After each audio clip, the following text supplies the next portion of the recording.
Good evening, and welcome to our last night of the departmental budget hearings. My name is TJ Clerk, City Councilman, co-chair of Operations Management, Budget, and Government Accountabilities. And we have our Assistant Majority Leader here, Councilman John Gale, and the distinguished Dr. Larry Deutsch as well. So before us, we have Corporation Counsel that is here to present to us, and we have our Corporation Counsel Attorney Howard Rifkin and his deputy Alexandra Lombardo. So you may please proceed, sir. Thank you, Mr. Chairman. Good evening. I'm going to be quick through the formal presentation and then answer whatever questions you might have. Again, I'm Howard Rifkin. I'm Corporation Counsel. Alexandra Lombardi is the Deputy Corporation Counsel. Behind me are some members of the Corporation Counsel's office. I appreciate their being here, but more importantly, I appreciate the work that the folks in the Corporation Counsel's office do every day for the City of Hartford. I noticed before I came to this hearing, I looked up the number of open and active cases that we have in our office, and it was over 1,900. Now, I realize that not every case is complex litigation or requires a great deal of work, but every open file, as Councilman Gale knows, requires due diligence. You have to file things on time. So it just gives you a sense of the amount in volume that this office deals with on a day-to-day basis. So with that, and within that, our goal, our mission for the city is to provide quality legal assistance and advice to all departments, offices, agency, boards, and commissions, and this Court of Common Counsel. Organizationally, you will note that while we have authorized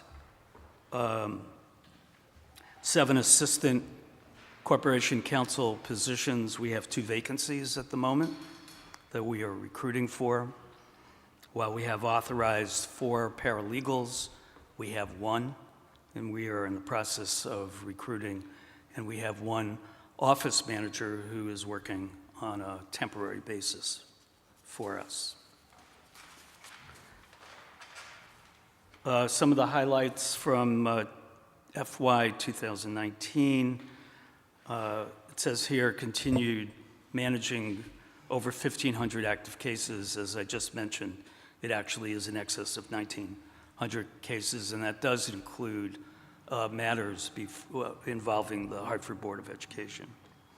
One thing I want to highlight is, and I know that there have been questions raised, there were questions raised in the budget hearing about the amount of outside legal counsel that the Corporation Counsel employs. And I would say that our goal has been to try to balance the relationship between in-house and outside counsel work. I would say that less than a third of our current cases involve the use of outside counsel. And our decision about when to use outside counsel consists of where we might have a case where the parties, i.e. the City of Hartford and perhaps an employee of the City of Hartford, are being sued, but that our interests in that lawsuit may not be in alignment, and therefore we hire outside counsel to represent the legal interests of that particular employee or employees. Another condition or precondition to using outside counsel includes where we need a particular expertise that we may not have within the office. And so a couple of examples would include complex litigation like that surrounding the baseball stadium as an example of why we would seek to engage outside counsel. Another example it was when we hired a restructuring attorney when we were going through the process of trying to negotiate a financial stabilization agreement with the state of Connecticut.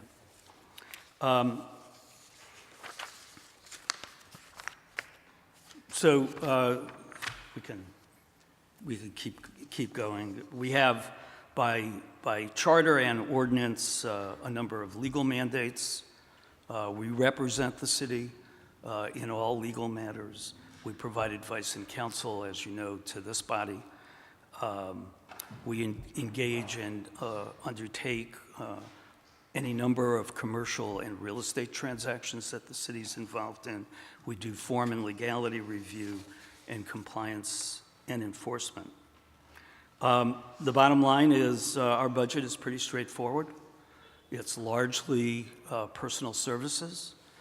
As you can see from this chart comparing 2019 to 2020, there's a change of $7,007 in our proposed budget, which represents 0.5%.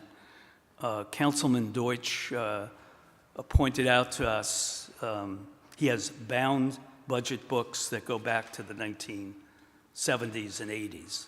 I think he's sitting on them. But in 1982-83 budget for the Corporation Counsel's office, out of the general fund, it was $989,570. If you add inflation, I would argue that 1.5 million in fiscal 20 represents a pretty good return on the city's investment. So with that, we're happy to entertain any questions that the council might have. Thank you, Mr. Corporation Counsel. Did the council office send you any prepared questions? Yes, they did. If you would like me to go through them, I'm happy to do them. Yes, please. So the first one was how much did we spend on outside counsel in fiscal 16, 17, and 18? So in FY16, we spent $767,000 in outside counsel. In 17, it was 1.8 million, and in FY18, it was 3.2 million. In FY18, of that 3.2 million, 1.6 was for restructuring / bankruptcy counsel, and 535,000 was to outside counsel representing the city's interests in the center plan litigation. So if you discount those, then we're talking about in the neighborhood of $1.5 million, $1.3 million in outside counsel services. I will say that in this current fiscal year, we will see a spike again because we are in litigation with center plan. We're scheduled to go to trial in the middle of June. I expect that trial will last anywhere from 3 weeks to 6 weeks, maybe longer, depending upon the issues and whether they get narrowed in the course of things. So I know that outside counsel fees for all the work that we've been doing gearing up for trial will be rather hefty. The next question was, what is our year-to-date outside legal counsel fees? So to date, as of last week, we had expended $1.9 million. I'm sorry. The third question is, what are some of the structural changes that can be made to how the city handles legal matters. I wasn't quite clear about structural, what was meant by structural, but I would say that some of the strategic initiatives which we referred to in our slides include constantly assessing the balance between the use of outside counsel and in-house counsel. And as I said at the outset, with 19,000 matters pending, the necessity of using outside counsel, I think, is obvious on its face. Another initiative that we've undertaken is to be much more aggressive in seeking reimbursement for relocation assistance, the provision of relocation assistance and payments for relocation assistance. So just this current fiscal year, we have been reimbursed in excess of $350,000. If you look back to 2015, 2016, those amounts were close to zero.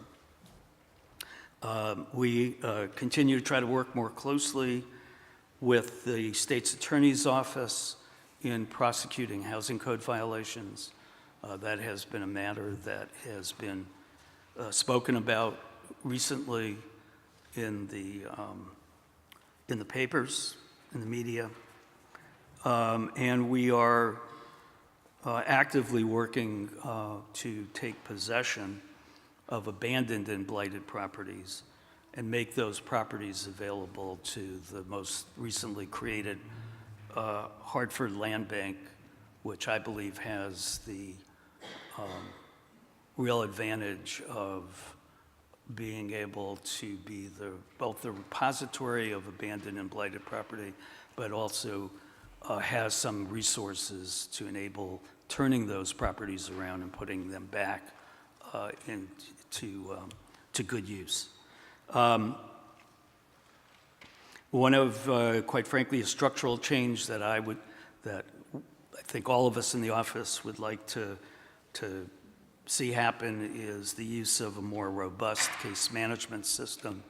I think we could be doing a better job if we had one of both managing cases as well as being able to do some analysis and demonstrate some analytics about the value of the work that I believe our office does.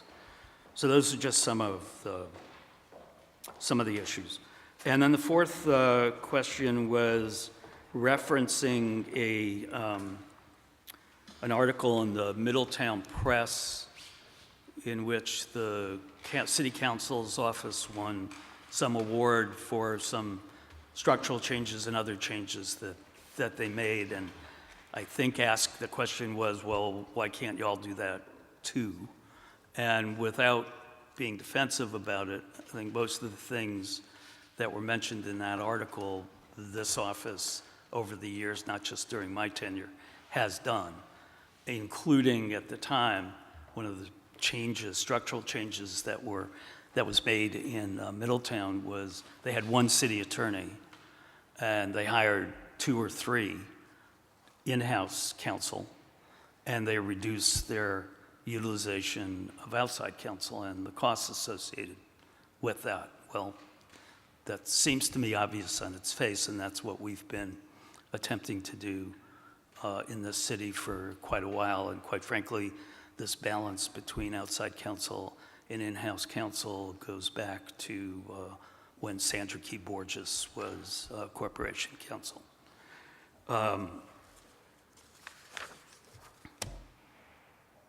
So those are the answers to the questions I received. Thank you, sir. Do we foresee any, outside of the center plan litigation, any other big litigations coming our way that we have to budget for?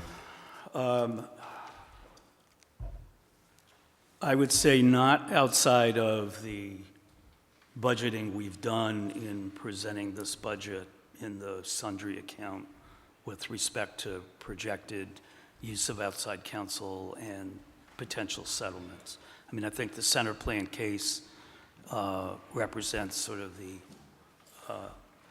elephant in the room, in that center plan is alleging damages in excess of $90 million for wrongful termination, both from the stadium project as well as the master development agreement for the surrounding parcels.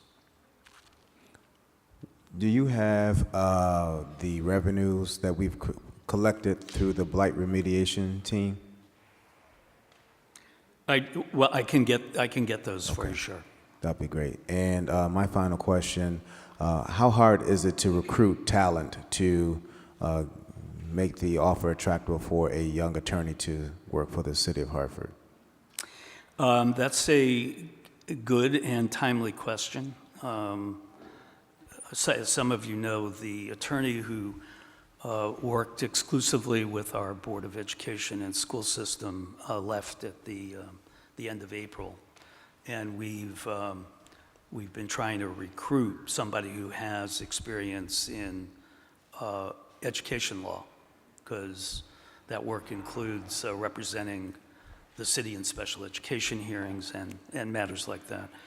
So it requires a level of expertise, and quite frankly, we've just actually received a certified list of applicants for this position, and I'm sorry to report that there isn't anybody on the list that has education law experience. So Alexandra and I are going to have to go back to the drawing board and think about that. I would say in terms of working in the public sector versus being a lawyer in the private sector, I mean, there's quite frankly more upside in terms of compensation. But I think, and you can ask some of the folks behind me who have been in this office for a while, I think their desire to work in a municipal law office is in part informed by their belief in public service and how they want to pursue their legal careers. And so when we recruit, quite frankly, that's what we're looking for. Okay. Thank you. Council President? Thank you. Through the chair, and good evening. Good to see everybody. Couple of questions I just want to make. I think you did answer this, but I just want to make sure that I understood it. Because I'm looking at the line item budget, and I'm looking at legal services, which I believe you said year to date, we're at like 1.9 for outside legal services that we've used, correct? That's correct. Okay. And then I'm looking at settlements, and so I guess in this current year we adopted 416, but year to date there's nothing there, so it looks like we haven't expended anything, and then we're recommending 416 again. So I'm sorry, Council President. So fiscal year to date for settlements, we're at actually $3.1 million. And I want to just highlight that of that amount, 2.9 is due to a decision in a case involving the city's exercise of eminent domain over 3 of the parcels surrounding the baseball stadium. So we, in 2014 or 13, I think, took through eminent domain 3 parcels, I think it's B, C, and D, from CBV Parking Group. And it was valued at the time at about $2.1 million. Shortly after that, the announcement of the now yard goats coming to Hartford was made, and the owners of that property went to court and argued that the value of their property was greater than what we were willing to pay for it in eminent domain. They challenged it, they won in the lower court, and they won in the state Supreme Court about the valuation methodology he used on that eminent domain taking. So that amounted to an additional $2.9 million on top of the $1.9 million the city had already paid. That's the reason for that higher number in this current fiscal year. Got it, and I think I actually confused myself in the line, so I guess what I meant to ask was the tax appeals. What is the year-to-date expenditure on tax appeals? I don't know. I'd have to get you that information. Okay, okay. I think in the projected budget, it's something like $940,000 that we're asking for. Okay. And we'll get that. The actuals at 0, but we're budgeting for 16. Last year was 91,000. Okay, so last year, I'm told, on tax appeals, it was 91,000, but remember, we've had a bevy of tax appeals recently, and I think that's the Right, and basis so- for that number. Right, and so what we adopted was 416 for this current year. It looks like, that's why I asked what was the year-to-date, because it doesn't show what we've Yeah, spent. I year-to-date. don't, I'll have to get year to date. I don't have that. Okay. For 18, it was 91,154 actual, but I don't know Right, what which the- is a I don't know what the number huge- is year to date. We'll have to Yeah. get that. Okay. Thank you. Councilwoman Bermudez. Thank you. You mentioned this earlier. Can you just state again the amount for outside counsel? The average? So that, again, has fluctuated depending upon the year. So what I said was, in answer to one of Council's questions, in fiscal 16, it was about 765,000. In 17, it was 1.8 million. And in 18, it was 3.2 million.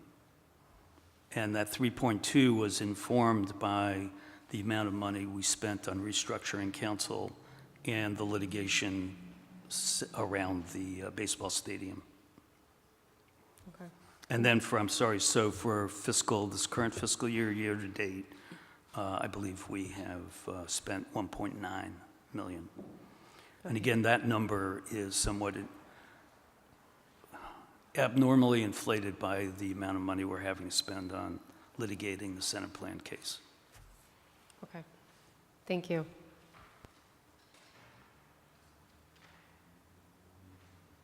Councilman Gale. Thank you. Couple of questions on the revenue side. Numbers we've been given shows that, and maybe I'm not reading this right, it looks like Corporation Counsel's office took in $213,000 in revenue this year.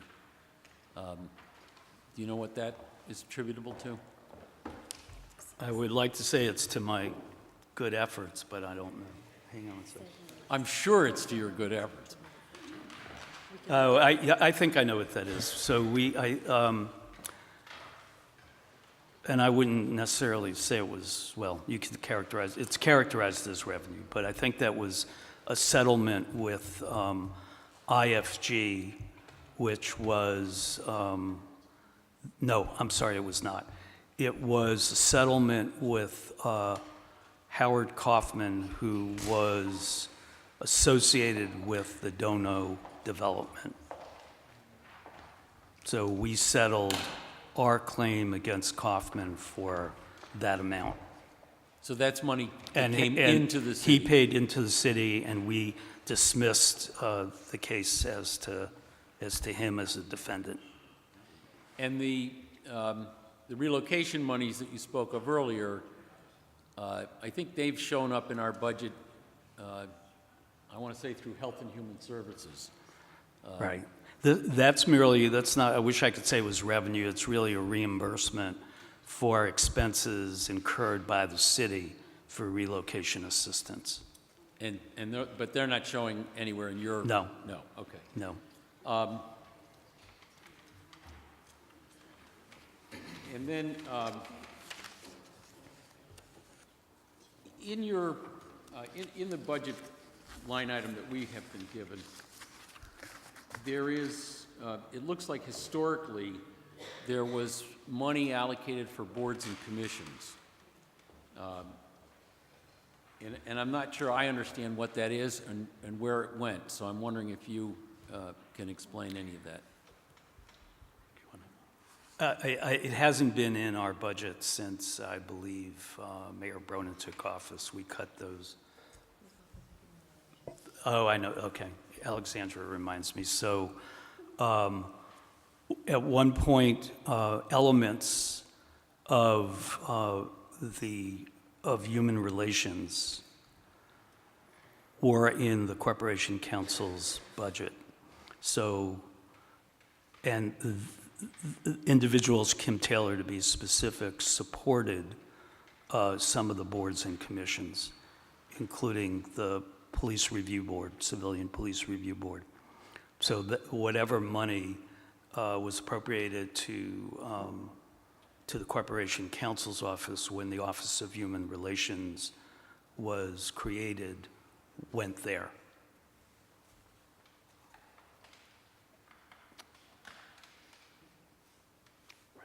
Okay. Yeah. Alexandra reminds me, so finance is the department that the money went to. Okay, I think Since the office is in the Department of Finance. yeah, and I think we saw, actually, I think we saw a couple of pots. We saw a line item for Police Review Board already and in another presentation, and I think we saw another line item that said it covered a total of 5 different commissions. And I think that's all we've seen. That would have been in finance, but finance's budget. All right, thank you. I have no other questions. Councilman Deutsch. Is this the part where we debate separation of powers? Absolutely.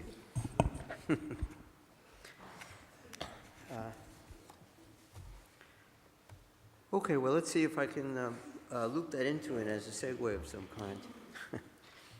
kind. Does Corporation Counsel advise the mayor, let's say, when the office feels that risk management is, let's say, insufficient in a certain case? As an example, when the we had a case we settled a while. We had a case we settled a while ago for almost $1 million, as I recall, of a tree limb breaking off and falling and injuring some family, some little girls, and I think it was a substantial settlement. And some might say that that we were at risk because at some point the regular maintenance of the tree canopy, preventive maintenance, was discontinued because certain city employees were laid off. I made an issue of that at that time, but initially, because it also brought into question some issues in labor law. So, and that was supplanting with union workers with non-union, I think, but then it wasn't done in a regular basis. In any case, what I'm asking, the question is, does the Corp Counsel advise or caution the mayor when a discontinuation of a certain service puts the city at risk for injury of people using city facilities, for instance, a park?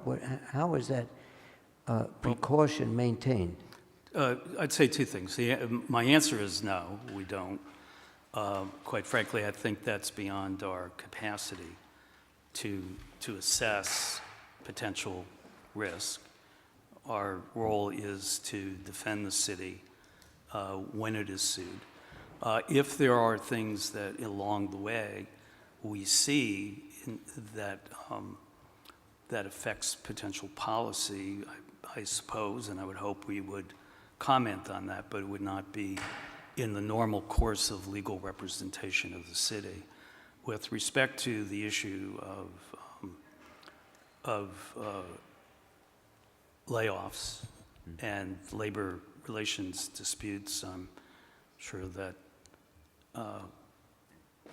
Ms. Lombardi can talk with you at length about the tree trimmer case and all the ins and outs of that. But the third thing I'd say is one thing we have focused on is we do have a full-time risk manager working in the finance department whose job it is in part to look at questions like the ones you raised.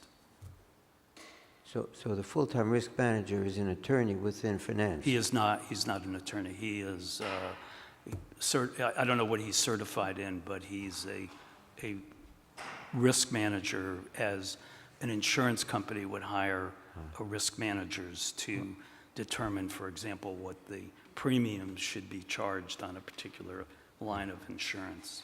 It's those, and also he assesses workers' comp claims made against the city. So are there circumstances in which we would, as you were saying before, retain outside counsel with a specialty in labor law and adherence to union contracts? Would we have to outsource that, or do we handle that? Both. Both. We do a lot of it in-house. We do some of it with outside counsel, depending upon, again, the complexity of the matter, as well as just the capacity of our office to handle a certain number of cases. I see. All right. Another specific question is this one.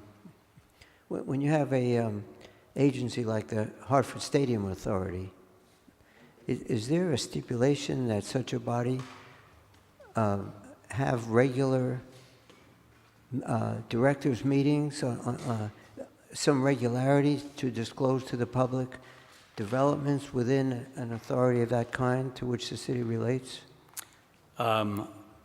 One of the members of our office advises and counsels the Hartford Stadium Authority. I can't answer that question specifically. I do know that the Stadium Authority has bylaws which speak to the number of times that they meet on an annual basis, and I believe that those bylaws were changed to reduce the required number of times they meet, because much of the work of the Stadium Authority is now completed. Right. But I suppose what I mean is, They now meet quarterly. I think they were meeting, and Treasurer can weigh in. I think they were meeting almost once a month during the course of the development, construction of the stadium. right. So the concern now is that several meetings have consecutively been canceled or postponed. And I wonder if, I guess you're saying I should check the bylaws to see if a certain regularity, quarterly, let's say, is called for the sake of public awareness. Is Yeah, that right? I think there are a minimum number that are required by the bylaws, I believe. And this, based on anecdote, that one of the reasons why they've been canceled is there wasn't any business for the Stadium Authority to take up. And quite frankly, we're in the middle of litigation regarding the stadium, so there's not a lot to have public conversation about at the moment. I see. All right. Turning to the subject for a minute of selection of outside Last counsel. question, Councilman. We need to move on. Are there any procedures or guidelines for how outside counsel is selected? Is it a rotation or some method that ensures that some are not receiving more than others which would like to bid, or that are equally qualified, more or less? If you're asking whether or not we go through any kind of procurement process for the selection of law firms, the answer is no. And the charter is very specific on the fact that corporation counsel can choose outside counsel, and that it is not, that our contracting for services or retaining legal firms is outside of the procurement ordinances of the city. So we have not done that. What we have done is reviewed on an annual basis, the retainer agreements we have with various law firms, and negotiate when we hire outside law firms as hard as we can to get a government rate, a lower rate per hour for partners and associates and others. And I think we do a fairly decent job at that. Okay, thank you. Thank you. Thank you for that. Moving on with time, thank you, Mr. Corporation Counsel and your office for your presentation. Up next is the Office of the City Treasurer.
Thank you, Mr. Treasurer. You may proceed.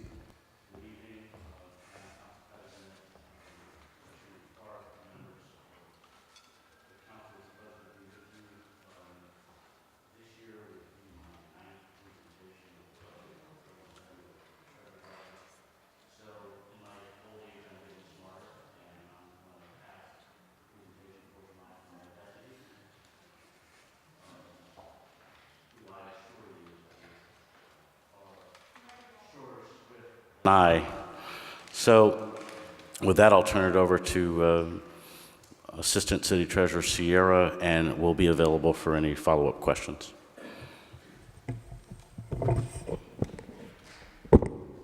Good evening, Mr. Chair and members of the council. It's great to be here tonight, and thank you, Treasurer Cloud, for allowing me to do the presentation this time. I gave him a little task tonight to not to say anything to see how long he lasts, and hopefully we will have this presentation as quick as possible, because I know the registered voter director is here tonight, and she's after us, and she wanted short. But anyway, with that, I'd like to start off with the mission of this office. I've been here for 7 years, and let me tell you something. I'm learning every day something about the treasurer. This is a very technical office, a lot of work to do, but it's important for us to convey the information to the community as easy and understandable as possible. So with that, we do follow practical investment, cash management, and debt management policies. We protect all the city monetary asset, and we relieve the burden on taxpayers and leverage this office and authority of the office to improve the quality of life of our Hartford residents, retirees, and businesses. On the right side, I always like diagrams. On the right side, we have our values of this office. We believe in teamwork. We collaborate with the city council, mayor, businesses, and community leaders. We also believe in diversity. We recruit and retain minorities, female-owned businesses. We also believe in excellence and integrity. Customer-friendly. We believe we listen to and respect the customers and provide quality service. And the last thing we do is serve as a city fiscal watchdog. The next is our organization of the office. We have a total of 17 people, which include the treasurer and assistant city treasurer. On the side, you have corporation counsel and finance. We do pay through the MERF 50% of their salary.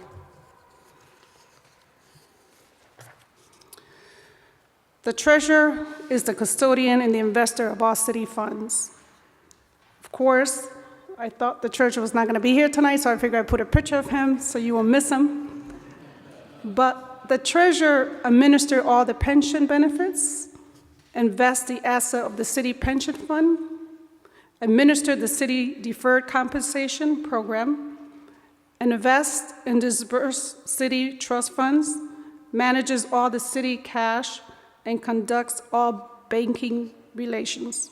And lastly, he served as the co-issuer of the mayor, with the mayor of the city bonds. Some of our highlights for the accomplishment of 2018. One is we defined contribution plan consolidation and record keeper replacement, enhancing plans, governance, and investment option while reducing fees. OPID Trust Fund was fully invested into its target long-term asset allocation. We added 2 diverse managers to the MRF's equity portfolio, bringing the percentage of the MRF committed to diverse managers to 19% of the net asset value. The Hartford Park Trust Fund asset we used to allow the Dillian Stadium soccer field construction to proceed on a timely basis. We worked with the City Development Service Department to position Hartford to take advantage of the Opportunity Zone development. And we also investigated the need for enhancement in cybersecurity, including obtaining cyber insurance and improvement to information systems. Very important area. Some of our strategy for 2019 and 20. One is to work with MHIS, again, to evaluate the cybersecurity risk of the city operation and make appropriate action to safeguard them. We utilize technology to facilitate secure and prompt payments of paychecks and vendors' checks. We also continue to support small, local, women, and minority firms to manage investment fund assets. We continue to evaluate economically targeted investment opportunities to assist in the economic development of the city of Hartford. We work with the city administration to enhance the city parks through the investment of Hartford Parks Trust Fund assets. We also continue to build out of the investment program to help reduce the other post-employee benefits, which is called OPEB, costs paid by the city. We continue to provide internship opportunity for local high school students in the financial services industry. We create seminars in connection with local banks to educate constituency to financial literacy. We scrutinize all the City Board of Education deferred compensation programs and products into cost-effective and well-managed investment options. And we continue to pursue opportunity to generate additional interest income from the city short-term investment. Those are just few. We have more at the website. Some of our highlights and areas of focus. The proposed general fund budget for the Treasurer's Office is $470,860. The budget reflects a decrease of $87,649. The decrease is primarily due to the relocation of salaries from the general fund to the OPID trust fund, to offset by a salary increase to the position of the city treasurer starting January 1st, 2020. This office has also been instrumental in working with the administration in identifying other revenues and have helped address the deficit and challenges encountered. We're working with the banks, partners, and finance to capture more rebates by using the city P card and payable programs for purchase to increase revenues. And we're also working to fully implement the use of direct deposit and email notification. And lastly, we are required by mandates to maintain the current staffing level in order to fulfill the working obligation of this office. Any reduction to the budget will definitely impact our ability to perform our function. Again, our general fund for treasurer is $470,860. We consist of 3 units: the custody of fund, which is $332,141. It's about 70.5%. The executive office is $126,502. That's 26.9%. And the investment management is $12,217, 2.6%. In comparison, our budget for fiscal year 2019-2020, the adaptive budget for 2019 was $558,509, and for fiscal year recommended budget 2020 is $470,860. The difference is $87,649. That's about 15.7%. And lastly, if you want more information about the office and its accomplishment, please visit our website. Thank you very much. A picture for you to relax as you continue tonight. Thank you very much. Did you have any questions submitted to your office? I'm going to let him talk. See, I told you. All right. Thank you, Mr. Chair. Yes, there were 5 questions presented to this office. The first question was, have you seen an increase in the number of retirees following changes in the health care plans from regular coverage to PPOs and high deductible health care plans? Is there a correlation? My response is, prior to the enactment of the high deductible health care plan with unions, yes, there were a number of people who decided to leave to preserve the PPO plan that they had had. Although anecdotally, many people expressed concern about the uncertainty of the cost and how the plan would affect the delivery of their health care. As to the non-union members, many expressed concerns over how the decision was made by the administration without consent and consultation with the City Council. Further questions have been raised about whether any analysis was conducted that shows the savings to the city by making that change. That being said, I cannot definitively say whether those individuals' decisions to retire were solely based on the change to the high deductible plan or whether there were other factors such as life planning and other unexpected decisions to terminate. I would recommend, and I do believe this is the standard procedures, to have the HR department conduct an exit interview with those individuals or future individuals who depart so that you would have a better understanding about what role did the healthcare plan play in their decision to retire. Question 2, do monies from rental agreements with incorporated friends, park friends groups such as the use of the Elizabeth Park Pond House go back into the Hartford Parks Trust Fund? The flat answer is no. Really, this is an issue that you should be raising with the revenue manager and the finance department, simply because those revenue agreements are established outside of the Parks Trust Fund. The Parks Trust Fund, by history, was created by a bequeath of land in Farmington, the proceeds of which added up to be about $12 million. That created the corpus, or the principal amount of the Hartford Parks Trust Fund. And although we can receive future gifts, what we've done is invested that $12 million. The new balance is close to $24 million, but we do not collect revenues. That revenue is collected rather from the finance department, can be tracked if there are in fact rental agreements, but rental agreements have no correlation to the Hartford Parks Trust Fund.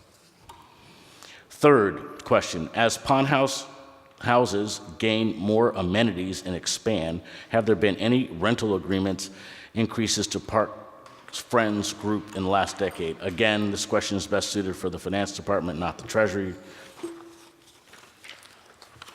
Question 4, are there potential areas that could generate revenue for the Hartford Parks Trust Fund? So in this one, my response is yes. Very similar to what was recently done with this office and the Tree Commission.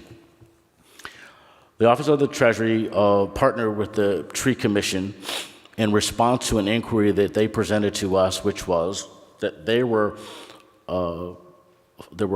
money that was collected subject to fines imposed based on an ordinance that the City Council created some years ago. That ordinance was created and it set fines for individuals, developers, and business owners that take down trees and do not replace them. To date, $84,000 was collected. So working in conjunction with the finance department, we have invested those dollars in an interest-bearing account. It's generating a 2.44% return. And then we created a procedure with the finance department that now allows that money to be accessed by the tree commission. And so they're going to therefore have that additional revenue to plant more trees.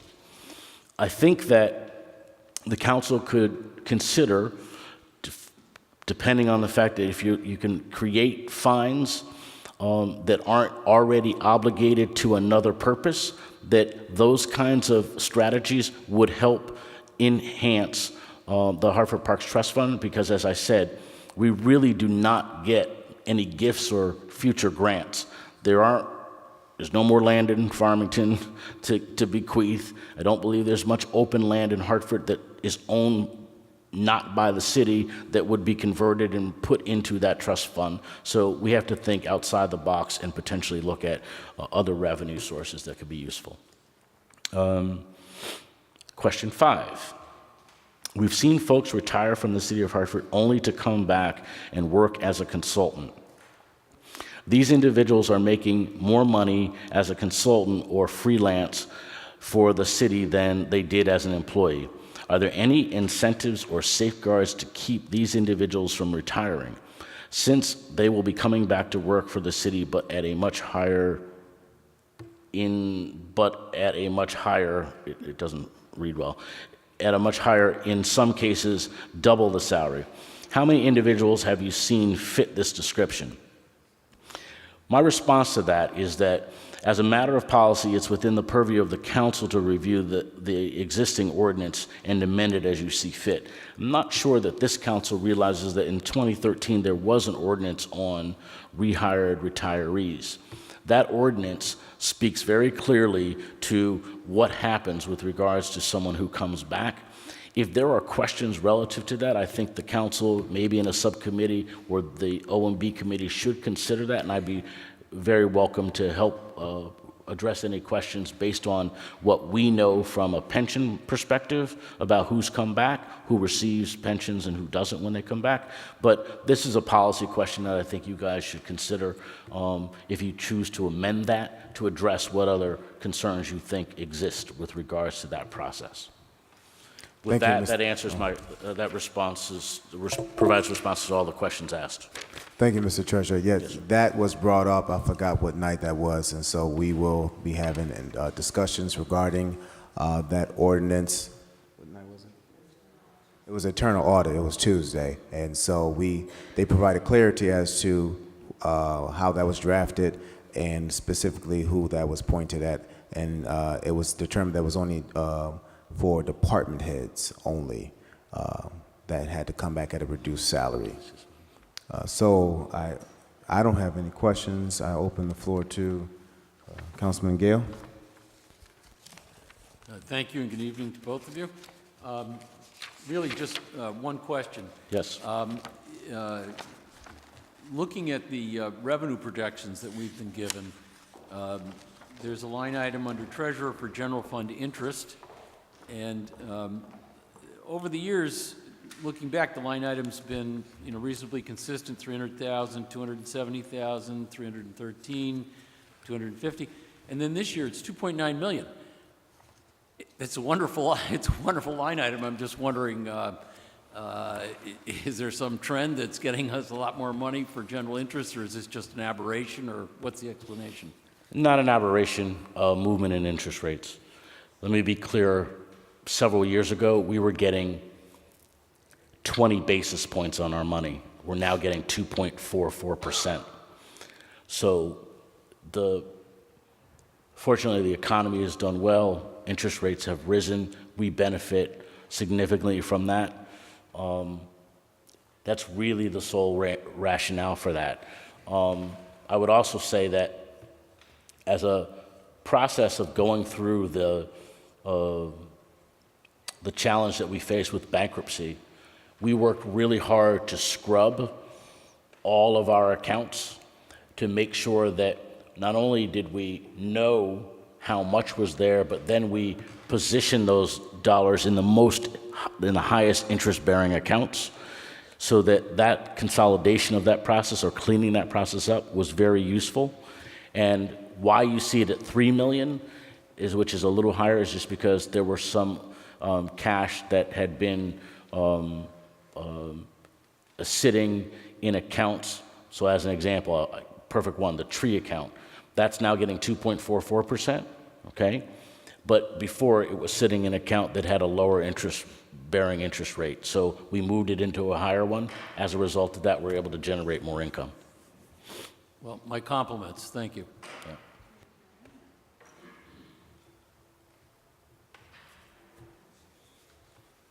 Councilwoman Bermudez.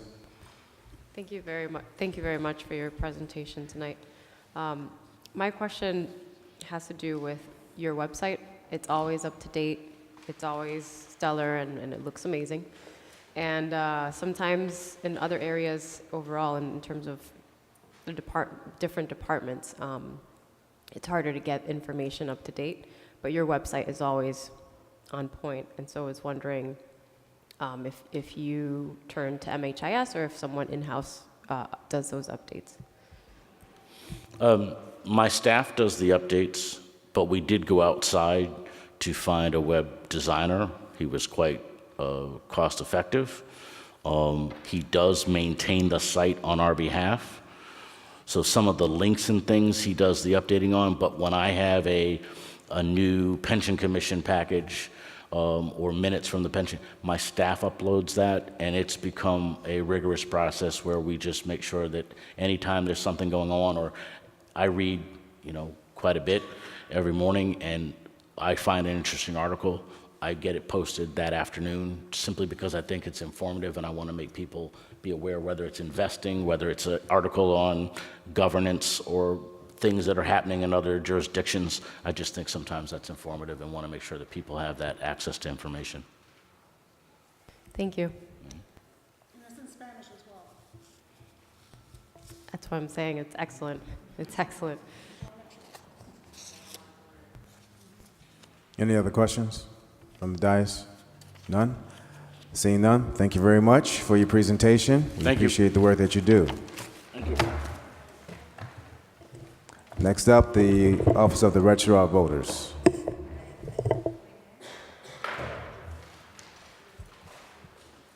Step down.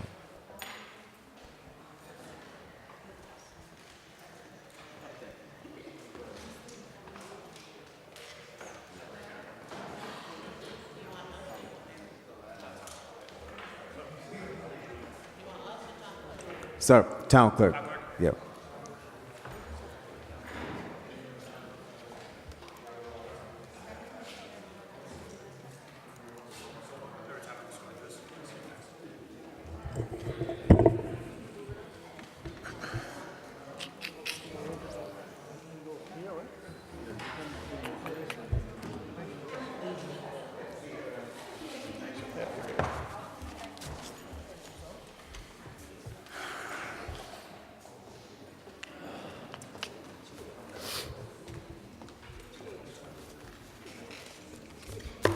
Thank you, gentlemen. You may proceed. Chairman Clark, thank you so much for this opportunity. Council colleagues, my name is Eric Lusa. To the right of me is Ricardo Soto. I'm the Assistant Town Clerk, and we have members of the Town Clerk delegation in the audience. Moving along to the mission statement of the Town Clerk's office. The mission statement of the Town Clerk is to keep the most accurate and up-to-date land records, legislative records, as required by state statute, in order to serve and support the City Council, the residents of Hartford, and the general public. Moving along to the actual budget, the Town Clerk's FY 2020 budget has increased less than 1%. This 1% increase is a result of contractual costs due to the land records management system. Within the pie chart on the screen, you see two different pie charts. One is the Vital Records Office. There's 4 full-time employees over there. They're responsible for the marriage, death, and birth certificates. The second pie chart is broken down to 3 management silos. The first management silo will be your land records management system, which is our revenue generating system. That's about $5 million a year. The second piece of this is we are support staff for the City Council, so we work with you guys on a daily and weekly basis. And the third piece in the operations side is the election division. Believe it or not, we literally have a full-blown election division within Town Clerk. We run all the absentee ballots for the city for every election. All right, now we're going to take a look at the revenues for the office. To year to date, we have collected $4.2 million.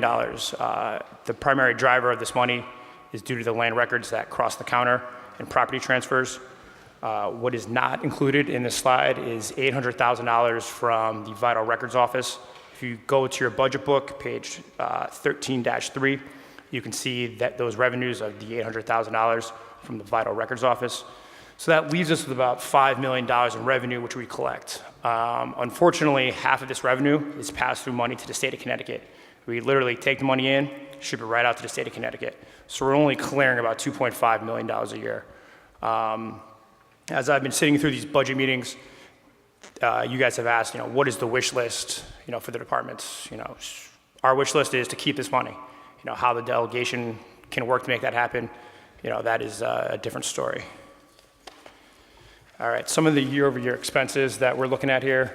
I'd like to, if everybody could look at item 555093, there's a 23% increase in this item. That is due strictly to the amount of land records that are crossing our counter. So we have to pay a vendor a small fee to get these documents indexed. There has been about a 20% increase in documents year over year. We've taken approximately 14,000 documents.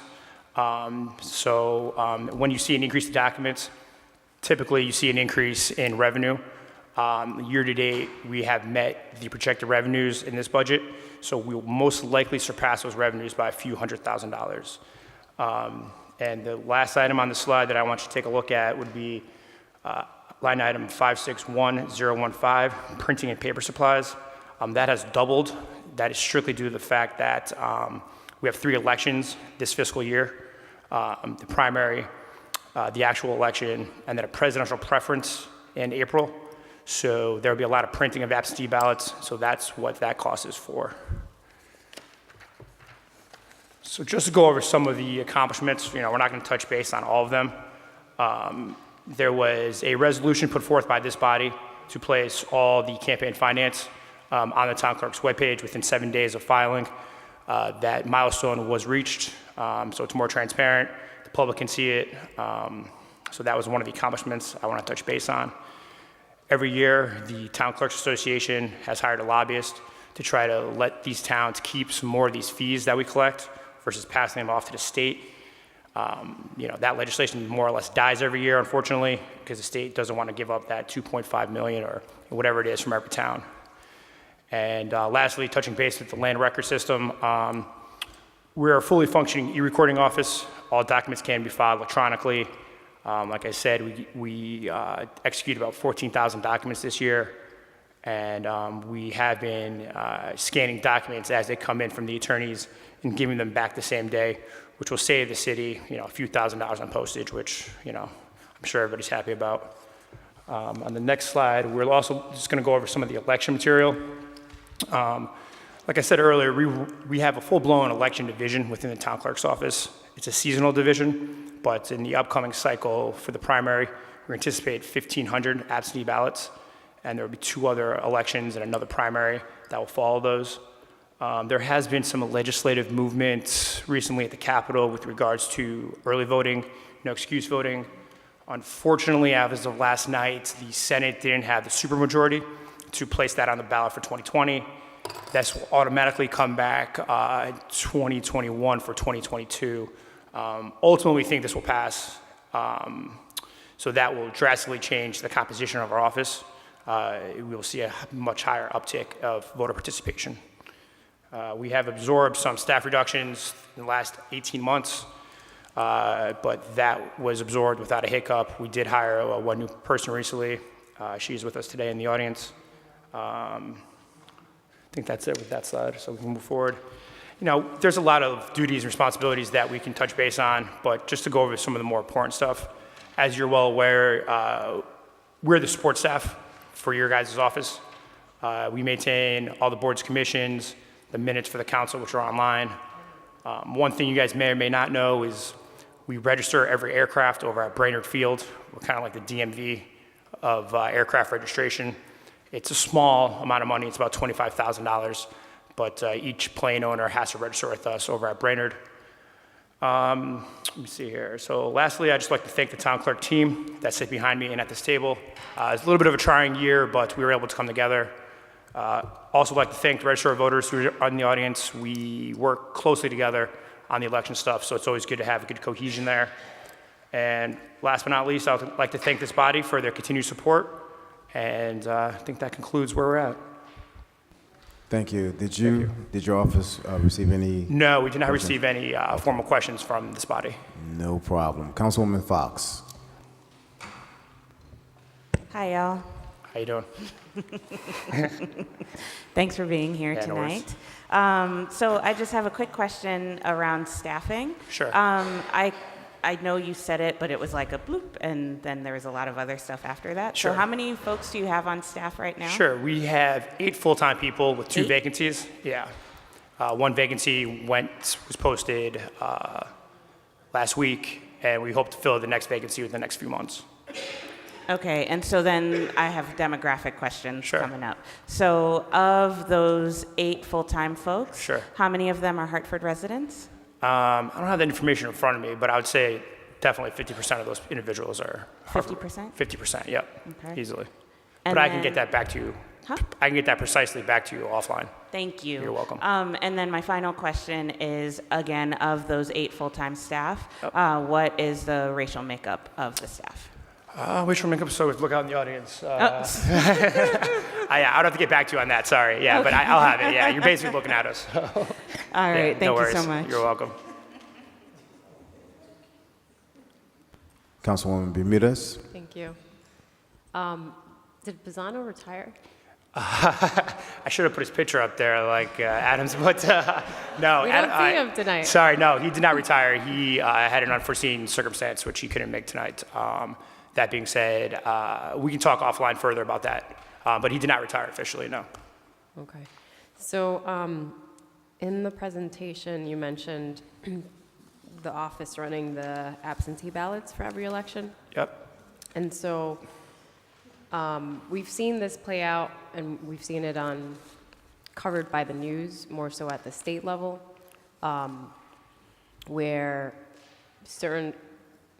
a specific legislator, time and time again, has problems with absentee ballots, and was wondering how does that play into the process for the absentee ballot? Is there like a certain notification that if you receive absentee ballots from, Sure. say, I'm going to use an example here, from one area in the community where predominantly those folks who you're receiving absentee ballots from are not your average demographic in terms of their age, right? So let's say they're in their 30s, 40s, and so is there like a ping that you're connected with through the voters office that would, alert to changing that? Yeah, yes and no. I mean, unfortunately, the absentee ballot application is an affidavit. If that affidavit is executed and signed by state statute, we have to execute that absentee ballot. As far as irregular, I can't even talk. As far as anything that, looks abnormal or out of the realm of something that doesn't look accurate, we will do what we can statutorily to investigate. If it's seek, if it's working with our Registrar of Voters office. Anytime there's an address within the city that has over 20 applications, by state law, we have to contact the Registrar of Voters office, and they can physically go to this address and make sure that, all the T's are crossed and all the I's are dotted. As far as specific legislators go, there's always room for improvement in processes, and I know the Capitol and the delegation is looking to improve those processes. Okay. For vital records, I see on the presentation, page 4, Sure.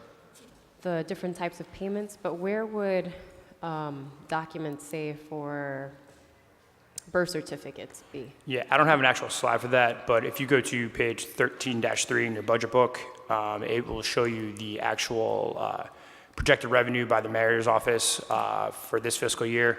They project about $800,000. I can get an exact number to you, offline if you do need it.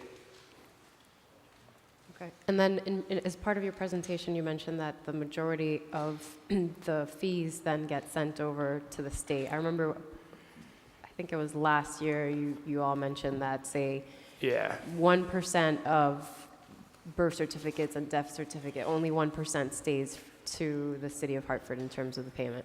Yeah, I mean, each document has a percentage that goes to the state. It's at least minimum 50%. So like I said, as an office as a whole, we've taken about 5 million, 2.5 gets shipped off to the state.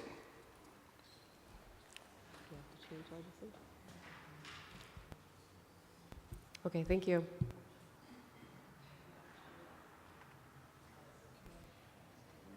Any other questions from members of the council? Seeing none, thank you, sir. Thank you. We appreciate your work. Thank you. Moving right along, we will have the Office of the Registrar of Voters.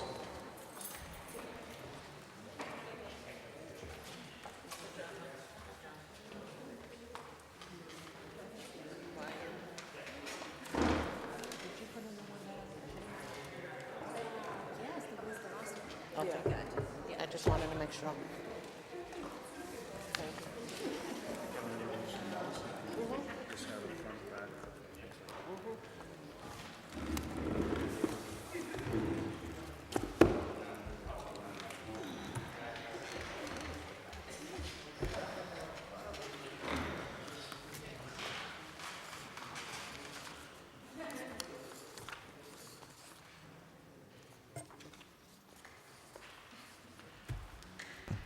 Thank you for coming. You may proceed when you're ready. Good evening, council members, chairman, viewing public. The Registrar of Voters would like to thank you for this opportunity to go ahead and present our fiscal year 20-year budget. First, to my right is the Republican Registrar, Sheila Hall. We have our staff here in the audience. We have the Republican Deputy Vanessa Garay-Jackson, our Executive Assistant Olga Colon, and our Data Input Clerk, Ms. Gloria Bell-Santiago, which is new to the city. My deputy, Ms. Kathy Brooks, is out on an emergency, so she will not be here tonight. I'll start out with the first slide. Okay. The Registrar of Voters serves the needs of the voting public in the municipality in which they are elected. Registrar of Voters are governed by the Connecticut General Statutes. We are to uphold federal laws that deal with the citizens' right to vote. It is our sacred honor to protect, promote public trust and confidence. Our role demands that we ensure that the voting rights of our residents are protected and exercised in impartial manner. We are bound to uphold the integrity of the office and to the best of our ability. The Registrar of Voters concurrently with our office, works concurrently with the Secretary of State, to develop a best methods and procedures for administrating all elections. The next slide, you will see the organization chart, which you see the voters. Both Sheila and I, the Democratic Registrar, Republican Registrar, Secretary of State, our deputies, the executive assistant, the data clerk, and then we have a to-be-determined general clerk's position that we would like to fill in our office. If you note that from last year's fiscal budget, we reduced our staff from the seasonals that were currently there for a long period of time, are no longer there. We have placed a permanent position and wishing to hold another one. Maintaining our highlights for 2019-2020 is maintaining voter files, voting tabulators, and preparations for elections. As previously mentioned by the town clerk's office, we do have 3 elections coming up for this fiscal year. We have the primaries, and we have the general in November, and then we have the preference primary presidential, which will be sometime in April, but that date is to be determined as well. We are also promoting voter education by engaging and informing citizens of the electoral process. We continue to increase our voter participation, including all of Hartford schools, high schools. Per federal requirements, the registrars are meeting the needs of the city diversity. When it comes to our poll workers, we also provide training with them. We conduct our canvas. Currently, we sent out this year a total of 60,000, mailed out 60,000 canvas cards. We have just received probably close to a little over 2,000 in the mail. And within those 1,300 are folks that have moved within town and 420 that have moved out, and we're still working on them daily, so that number does change on an hourly basis. We would comply with all the mandated dates that are required through the Secretary of State. We are on our calendar base, so yearly in the beginning of January, we get a calendar. Along with the town clerks, the Registrar of Voters must work to make sure that all deadlines are followed, and we contract to all of them. We have in our office, Sheila, myself, and Kathy have all completed our certification. Currently, Vanessa Garay is in the process of completing hers. Our strategic initiatives, the e-poll books, we did start with them last year. Unfortunately, there was some ups and downs with them. To put it lightly, they will be up and running, but we do know that we will need another set coming in next year to make it possible for it to run smoother with some of the hiccups that we had this year. But we will continue to use them in a different fashion. Once again, the e-poll books are a tool that we use, and it's nothing that takes away from the mandates that we have to run an election. We do the EMS through, records the end results through the Secretary of State. Again, we do all the moderator certification, which we just did 2 weeks ago. We had over 60 people that were certified or recertified as moderators. Everyone in our office are certified moderators. And also poll worker training sessions that occur before the elections. We continue to, and we'll go into details later of ways to improve outreach services and getting people involved with wanting to register to vote. We also maintain our certification by attending ROVAC conventions. We just did our spring one just a couple of weeks ago, so that's up to date. We continue to work with SOTS to develop best methods and procedures to administer our duties as registrars. On our budget comparison, you can see that our voter administration cost has gone up due to an increase in payroll, both in voter administration and election administration. Our canvas has been decreased this year due to that extra body that we are looking for, because we want to concentrate on one person. Although canvas cards go out once a year, it's a canvassing that actually happens constantly. It's a yearly thing, and it's something that will help maintain the office on a better organizational chart as far as running the office on a day-to-day basis. Our outreach is, I believe, in our book has not gone down, but I'm not really sure. So you see, it's the same. It remains at 2,815, and we'll leave it at that. Our highlights, once again, for this year is the party endorsements. Best of luck to all who are running. Certification of those endorsements, nominating petitions, which will be a short period of time that we have, primary petitions, municipal election, the election in November. The canvas, once again, will be out in January. The presidential preference, tabulator testing, retention and disposition of records and documents, audit, SOT, ROVAC conferences, bill tracking. You just heard what Eric Lusa had just said as far as the early voting, but there are other bills right now currently within the LOB that we are waiting to wait on to see which ones have passed. I can tell you that right now, the one that has passed, that has made a little bit of noise, is unofficial checkers that go into the polling places along with our official checkers. If someone comes in, before you would see the unofficial checker behind. If you didn't see anyone, if you didn't hear that person's name, unfortunately, the unofficial checker did not have the right to say who was that, and so they can check them off. This time, LOB has placed a mandate that the registered voter must come out and say, I am so-and-so, Mary Jo Jane, and I live at 250 Main Street, and you have to say that out loud. Many registrars are objecting that. It hasn't fully passed yet, and due to the fact, I know within Hartford, we have a lot of domestic violent folks that don't like to publicly say their name, or just people in general that just don't want to say their address, don't want to show any type of ID, and those are one of the concerns that we may have. On the other slide, you have the legal mandates that, of course, change, but don't change. So Title IX is everything that we must follow as registrar of voters. On that end, I thank you for that piece.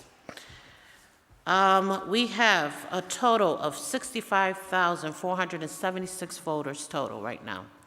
Again, that changes. 42,957 are Democrat, 2,523 are Republican, 19,483 are unofficial. Working families is a total of 67, others are 446. From the beginning of this 19 fiscal year of July to present, we have registered a total of close to 6,500 registered voters. That included DMVs, walk-ins, and outreach. Removals of electors due to deaths, moves, or felons to present are a little bit over 5,000. And I've already explained what canvases are. The last election primary, the Republican turnout was about a 31%. Democrats was a 28.59%. During the November election, a total of the outcome was a little over, give me one second, my eyesight is bad, close to 40%. So that was a big improvement. We all know that during the governors and presidential, we have more of an outcome, more of an interest. We're trying to make sure that local elections get that kind of a spike. Along with that, absentee ballots, we have a total of maybe 10 actual supervised sites that we must go to that are designated as actual nursing homes through the state statute, that we go to and bring the absentee ballot, hold the actual polling place within the nursing home or other facilities. Like Mr. Lusa was saying, if there's a facility that triggers 20 or over, we get an automatic email from there, and then we go and we decide whether or not that's an area that we will target and are able to target. But most likely we do, and that's where we kind of balance out who actually goes in and who doesn't go in to bother the elderlies or anyone else who is in need of those. Those elections and the past elections, once again, will not have gone as smooth as we would have liked if it wasn't for MHIS for assisting us from day number one.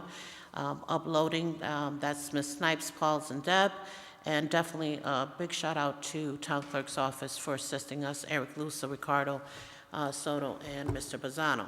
Other than that, I have 3 questions, if you want me to move on to those.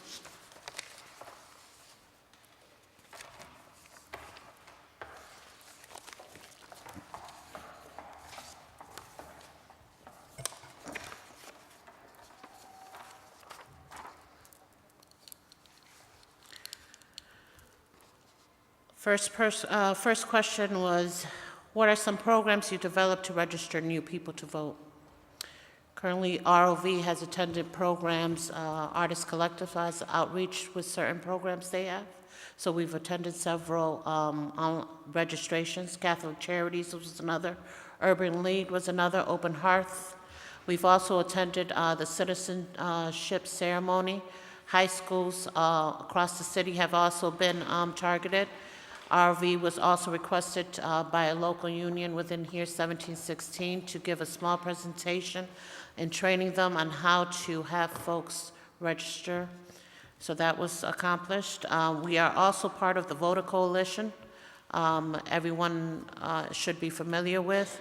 Voter Coalition is the program that's run by Richard Feeder and many others that are there. They hold the debates that I'm pretty sure many of you have attended. And we assist with registration when those debates are taking place or programs. With the Voter Coalition, we have done an outreach to involve youth to become more active with their civic duties. So we've kind of targeted several youth that are interested but are unsure on how to do it. So that's one thing that we're hoping with the Voter Coalition to move forward.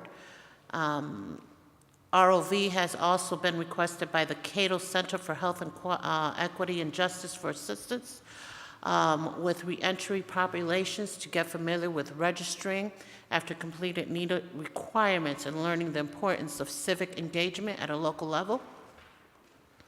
Number 2, anything new through social media, online, or printed media to connect with voters. The only social media that ROV has is the actual website within the city. Other than that, we depend, and our links connect you to the Secretary of State. Secretary of State has their own Facebook, their own Twitter account. In all honesty, to keep up a social media within our office, A, is impossible, and B, the only thing that would be on media would be, it's an election today, make sure you register. We can't say, make sure you go vote for so-and-so. We have to make sure we stay on a neutral gray line. So I'm not too sure on how you would want social media to work, whoever wanted that question answered. Number 3, Hartford has a polling location, more polling locations than other comparable municipalities. Would you consider reducing polling locations, seeing as there have been reductions in other areas, such as reducing libraries, reducing schools, so on and so forth? That was the question. Reducing the locations can be accomplished through this legislative body under the General State Statute, which is 9-169. Further reading that, it is a little bit more complicated than that. You, as a legislative body, you can say we want this amount of polling places, but we also have to take into consideration the actual lines that divide every district. So as Registrar of Voters, we would have to work with Town Clerk's office. Town Clerk's office would have to come in agreement with the Registrar of Voters in order to make that happen. But at the same time, if you want a polling location that will semi-divide a district, which the legislative body here cannot make the lines, that's at the Capitol, which will happen soon enough. It becomes quite difficult as to how we actually maintain the registered voters' distance or being able to attend the actual polling place to go vote. Other than that, those are all the questions I have answered. If there's any questions, both of us are here to answer. Thank you very much for your presentation. I have a question. What type of resources do you need to effectively run the operations of the Registrar of Voters? More staff.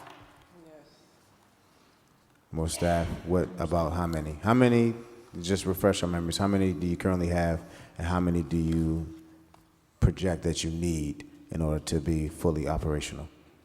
We have a total of 6 people right now currently. We're asking for 7 as a possible wish list. If it was up to me and Sheila, we would probably ask for 2 more. On the heavy cycles, more during, let's say, for example, when the petitions right now are currently going to occur, you're going to see our staff be in the office more than 10 hours in a day, trying to make sure that those signatures are correct and being able to pass the petitions correctly. And you're talking about folks that are non-union, unclassified. We only have 1 union person, and that will cut into our OT, so that will double. And then you have our unclassified non-union folks who don't have enough time to be able to use it as what we no longer have is comp time. So going back to having temp staff allocated in your department, would that be helpful? It would be helpful to during the heavy times. And You want to how much would that equate as far as a dollar amount? Dollar amount for you, saying temp? Right now, we're in the process of getting a temp from a temp agency. And the figure is approximately $800 a week.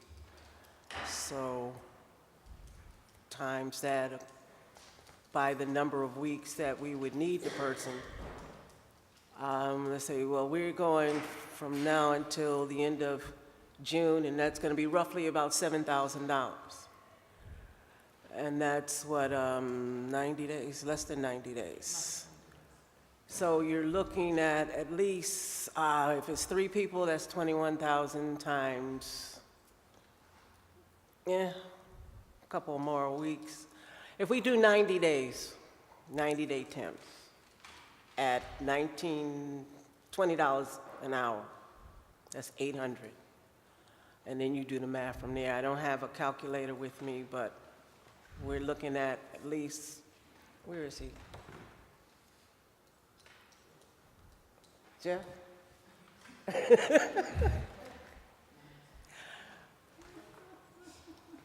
Just a second. Wait, you can get back to us. Okay. Yes. All right.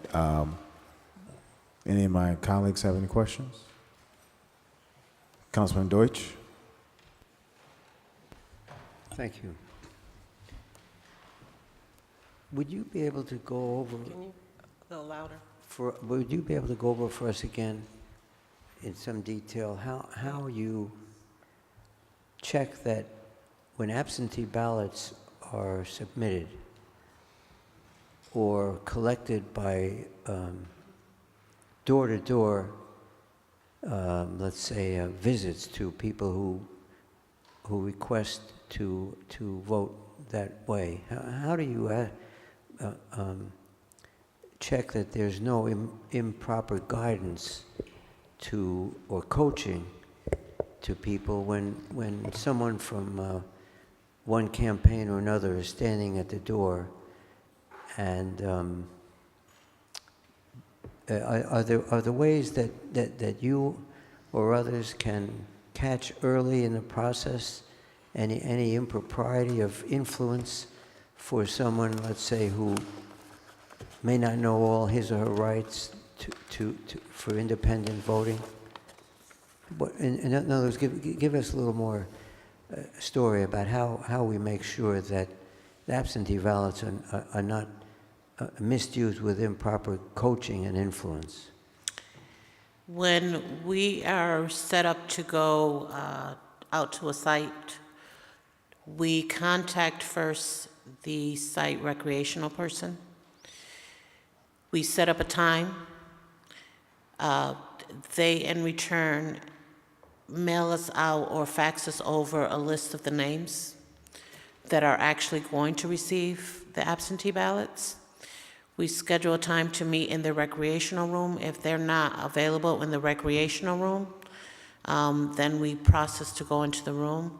That's number one. Number two, we bring mutual parties, meaning I'll have a set of Democrats, Sheila will have a set of Republicans, they go out together.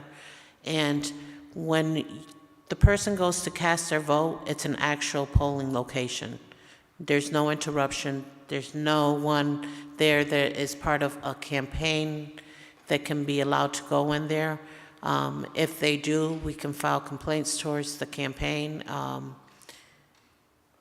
and which the office has in the past. And so if someone goes in there from a campaign while we're in the process, it's just like you crossing the 75-foot line. You're not allowed to.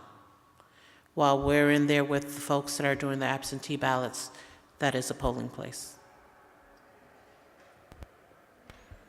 Supposing, let's say, again, you don't mind a hypothetical situation, but let's say you mentioned the recreational person. I think that's what you said. The person who, let's say, for building is in charge of utilization of facilities to educate voters and distribute absentee ballots. Is there ever a situation where that recreational person, let's say, has or shows his or her own bias to calling and reminding certain people that he or she knows? That if that person does do that, it's prior to us arriving. We would not know that, but that person is not in the room when the actual votes. The reason we have several people that go to do the actual absentee ballots that we actually swear in, so they actually raise their right hand and say, we swear, blah, blah, blah. They actually take that oath that they are actually running an actual election within that nursing home or facility. They themselves will get fined if, for whatever reason, they get caught out. But no one's allowed in that area. It's like almost if you've witnessed town clerk's office, when people walk in for an absentee ballot, they're surrounded by a actual voting booth. Those are brought within those facilities. And no one's allowed. So you have one person assisting the voter if they need help, and then you have another person mandating the area so no one crosses that area. Right, very good. But I can't guarantee that what happens prior to our folks arriving. Okay, and just a couple other things. Supposing someone gives a voter the impression that they can or must vote straight across on one line or another, which of course has happened in the past. Everyone has been told that they have to vote straight across rather than different lines. How do you detect that kind of thing? We can't detect that. I mean, we can't. As far as our folks are, we're not there to determine. We give them a sample ballot. We read out the sample ballot. If the person can't see for whatever reason, or we would actually bring one of our IVS machines, if need be. To this date, we have not been requested to bring one of those, but we do have IVS machines available for that. But our folks that work within the office within supervised absentee ballots, they do not or are not allowed to say you can only go straight across. We're only allowed to say you have so-and-so running for a party, you have a Democrat, this is a Democratic race, this is a Republican race, and those other candidates, that's it. We don't determine, we don't say go straight across, bullet vote, none of that. So, last question, if you don't mind my asking, it'll be obvious to everyone why I asked this question. If you pose to a citizen, or whoever's voting, I should say, that this is a Democratic race or Republican race, what's the education that there might be one or two or three other alternatives, independent and blah, blah, blah?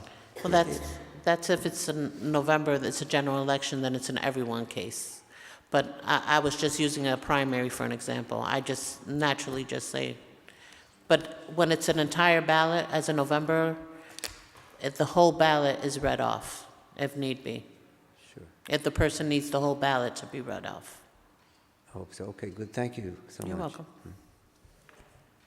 Another quick question. How could council help you do your jobs better? How could this body help you to do your jobs better? Did she say more money? Did you, that's what you heard? Manpower and money, seriously.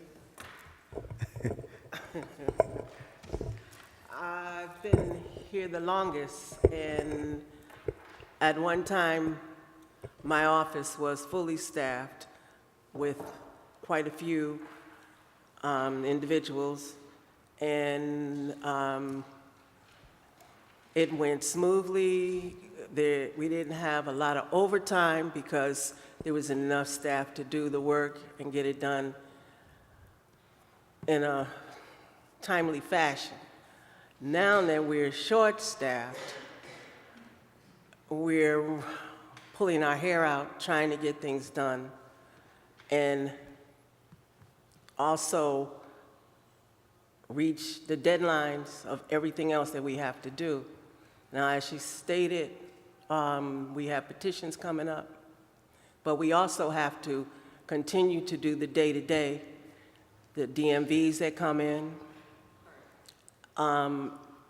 the new voter registrations that come in.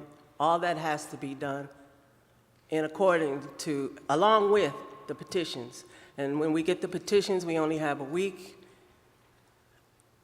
at the most from the time that they come into our office to verify and get them back to the town clerk, so the town clerk can get them back to the Secretary of State. So we're always on a time deadline, and without the staff that we need, that pushes us, and then we fall behind on our day-to-day. So if you could help us with getting us more staff, it would be greatly appreciated. And then I would not be stressed, she wouldn't be stressed, and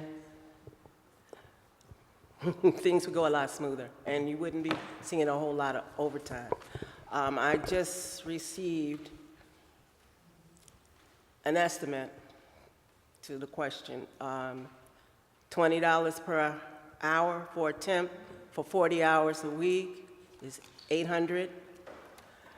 We're looking at 13 weeks, which is 3 months. It would be roughly $10,400 for one person. So if that gives you an idea as to the type of money that we would need to hire additional staff for 3 months, and we could use at least 4. Maybe for the upcoming. But that's a discussion that Sheila and I would have to have. Your question is, what can council do to assist? First and foremost, if you're running, stay away. We like to keep our office as neutral as possible. But no, in all seriousness, we have to appreciate the staff that we do have now currently. Our staff works very hard, long hours that are not calculated within the time. And although the wish list is to get more staff, the reality is that the budget is not allowing it. But appreciate the staff that you do have that actually does the work. So we have one person that will do the work of 3, and vice versa. So, and I'm not pointing out just one person, I'm pointing out, just saying one in general, but you have folks in our office that do jobs of multiples. Although we are on a time limit, we will do whatever is possible, if it includes coming on weekends, being here at 5 o'clock in the morning, staying here to whatever hours we have to stay to make that mandate. That will happen. Not under my watch. I refuse to be publicized as that we failed. So this office has not failed this administration or the city since we have been here. Thank you, Council President.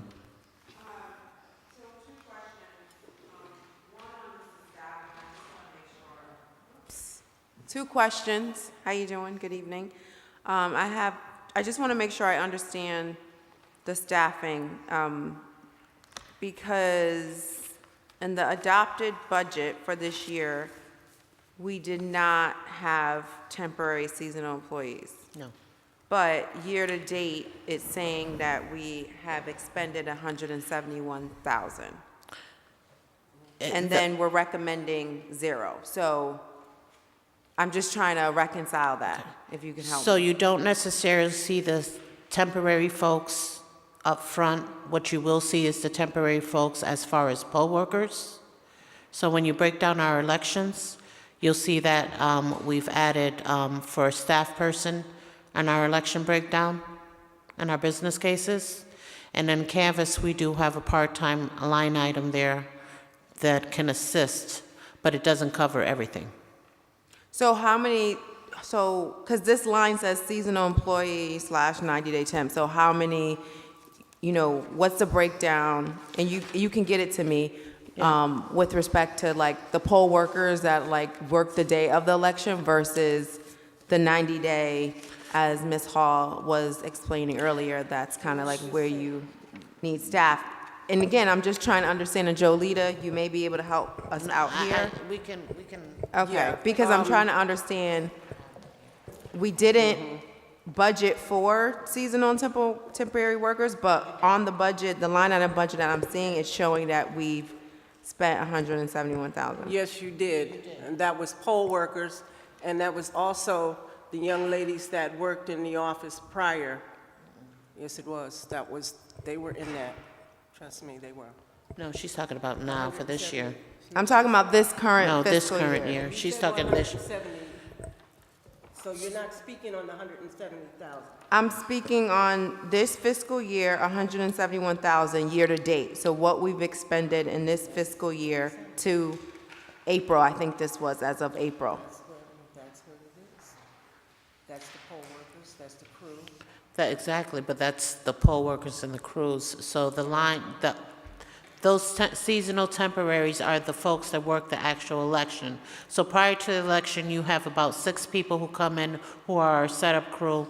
We'll probably have a setup staff for the November elections to pick up the phone calls that are on a constant basis, plus the actual poll workers and our SAB workers. So what is that number in the recommended budget? Because here it shows that we're not recommending anything in that line item, but clearly this is an election year, so we're gonna have, expenses, so I'm just trying to, again, reconcile that.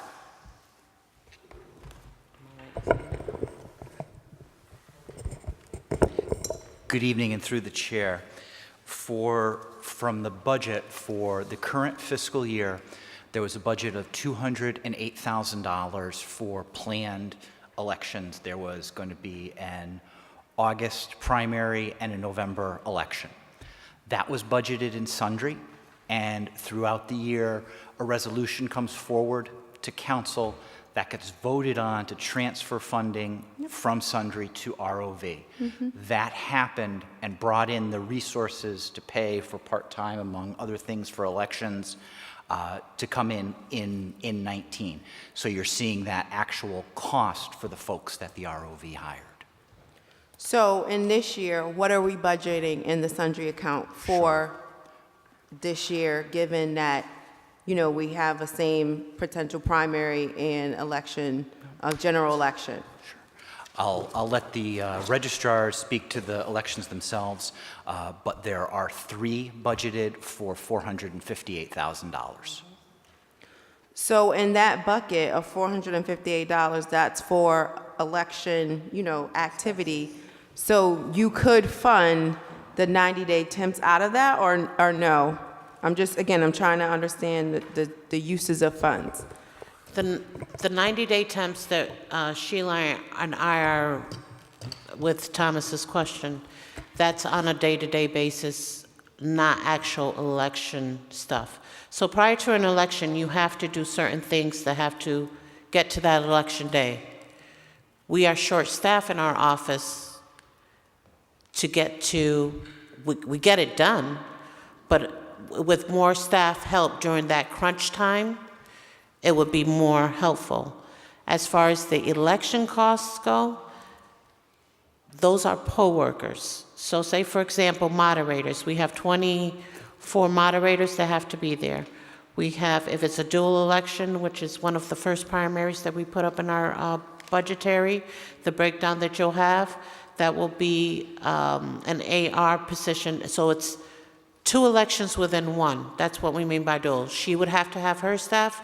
I would have to have mine for the polling stations. And that's mandated by the state.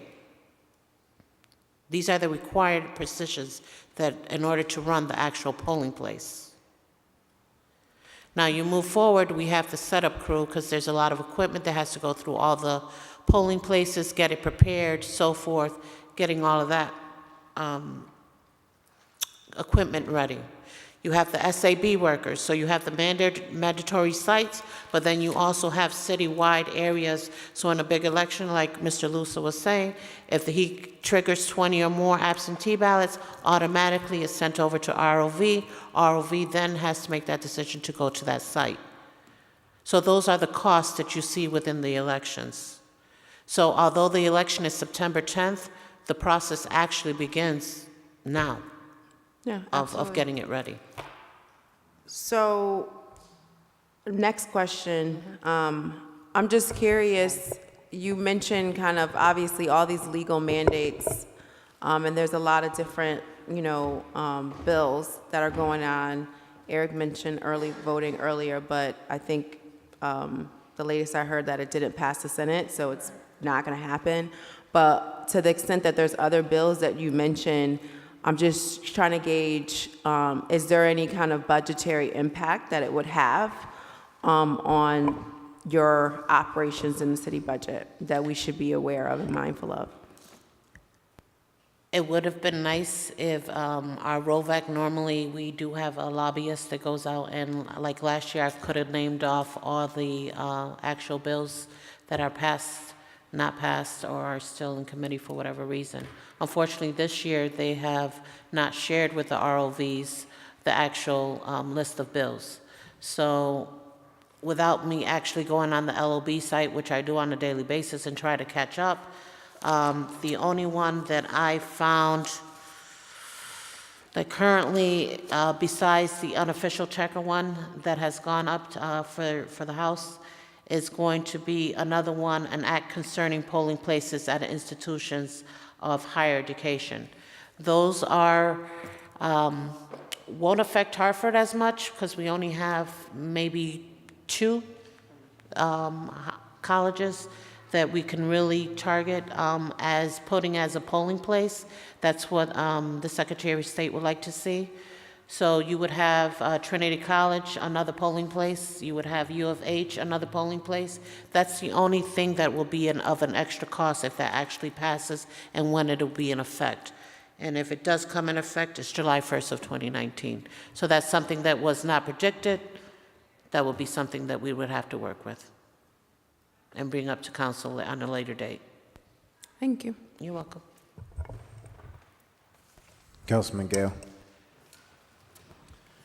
Thank you, Mr. Clerk, and thank you to your whole office. I want to compliment you on your earlier comment. Certainly, absolutely, what we've observed, the office has gotten everything done on time, and within all the constraints, and thank you. Just a couple of questions for you. You mentioned e-poll. Yeah, and you may have explained what it was, and I just missed it. So if you could tell me what that is, I'd appreciate it. The e-poll books are the electronic books that you would have seen in the actual polling places. So basically, it's an actual scanner or digital touch-in base where it's the actual database. It's an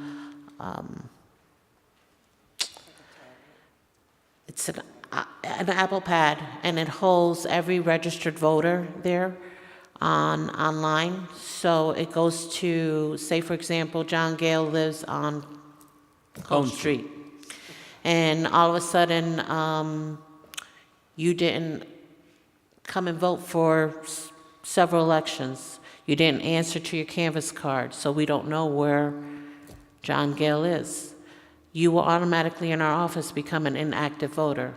When you go to the poll and they go to scan you, they'll automatically pull out John Gale inactive. That will move you towards the assistant registrar, where we can activate you again with a new registration card, make sure everything is legit, and have you move forward to go ahead and actually do a vote. If you're John Gale and you lived at Cone Street, but or you have moved and we noticed that you changed your voting address, that actual tablet will allow the checker to say you don't belong at this polling place, you belong at Annie Fisher. And it will print out directions of where you would go, and they will hand it to you, and you will move on to Annie Fisher. If you are a voter that has not been an active voter for several years, for whatever reason, you're an off voter, it will tell you you're an off, and if it's during the November election, it will tell you to proceed to City Hall or the EDR area that we have chosen for that election, and that's where you would go do your actual registration so you can be able to take your vote. So it's a live on. Not only does it assist an official checker, New Britain has it, and it works very well, and several other towns have it. It helps move along the lines, but it also is something that registrar voters and the town clerks has, so we keep tracks of how many ballots are there. We can tell you Joe Blow went to go vote. So campaign headquarters could have tapped into the actual, so you don't use runners anymore. So there's a lot of options that can be used with this e-poll. Unfortunately, when we hold a dual election, we need 2 separate e-poll books. We've only purchased 1 set. Through the Secretary of State, we need to have 2. The other objection that occurred at our last election or 2 elections ago was folks were uncomfortable scanning their license because it automatically scans your license or your ID. They didn't know where the data was actually going to be. The data goes nowhere. It just checks you off and keeps on pushing. When you do your registration card, you note that they ask you, if you do it online, they ask you for your social security number or your license ID number or your ID number. So everything is connected to your ID. So that's how that e-poll book kind of works with the electronic piece. But we don't have to scan, we can actually punch in. So I think that a criticism on my behalf to myself is I think we have to do better training with the e-poll books, number 1. And number 2, we have to be able to purchase another set. Thank you. You're welcome. Along the lines of purchasing, my second question had to do, in the budget, there is a line item for what looks like department equipment. The 50,000? Yes. What are we purchasing there? That is not a purchase. That's $50,000. You didn't see it in last year's budget. The first year I was here, I put $50,000 to the side for LHS. LHS is the company that we use not only to do our printing, but take care of our tabulators, take care of our batteries, pretty much any type of equipment that we actually use within, and Sheila can get into more details within what the equipment cost is. But basically, we have a $10,000 contract, am I correct? With LHS, where they come in during every election, before every election, and they check our machines.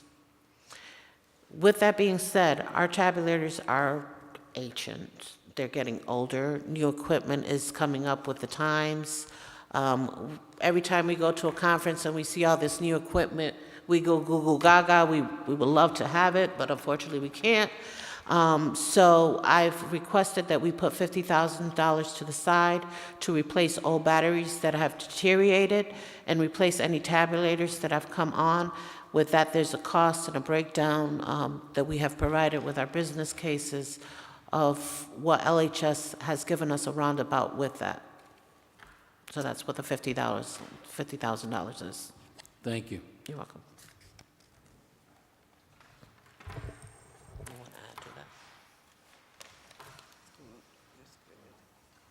Councilman Deutsch, one question. Can you remind us, how are moderators or others educated to deal with a person who comes in without any photo ID? Like yourself. We wore in our training Dr. Deutsch's #1 example at Kennelly School. We use you as a bright example. And you're not the only one. There's a lot of folks. There's an affidavit. Our moderators, our checkers, everyone is trained to actually send you over to sign an affidavit paper if you refuse to show any form of ID or you just don't have any and don't want to give it up for whatever reason. So you just sign a blue affidavit form saying that this is you, and we allow you to go ahead and vote. So are they all aware of that? They are all aware of it. You've gotten your affidavit. I make sure. Okay, moving on. Yeah. Councilwoman Rosado. Hi, I have a quick question. So on election time, when you have the moderators and the various personnel that you have at the different polling places, what system do you use for someone that doesn't speak the language? Let's say someone who's Albanian. Do you use something like Language Link? No. Unfortunately, we've never had an Albanian or any other difficulties with language.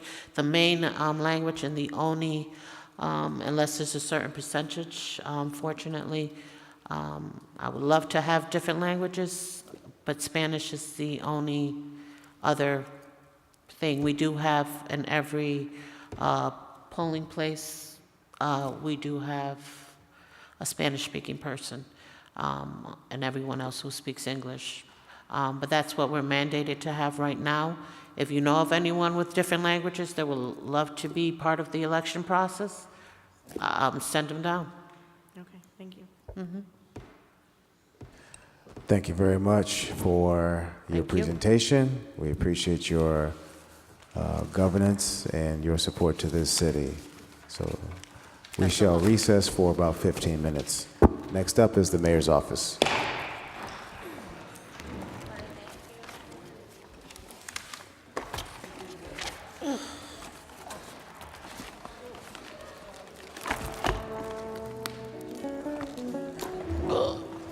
Okay.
Okay, good evening.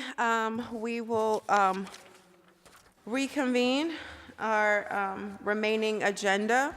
So next up, we will have the mayor's office, and Thea Montanez, chief of staff, will be presenting, and then after that, we will have the chief operating officer, and she will be doing that as well in her capacity as acting chief operating officer. Good evening. You can start whenever you're ready, do your presentation. I'm not sure if there was advanced questions that were sent. If there was, and you're prepared to answer those, you can go right into them, and then we will open it up for any additional questions. Thank you. You have the floor.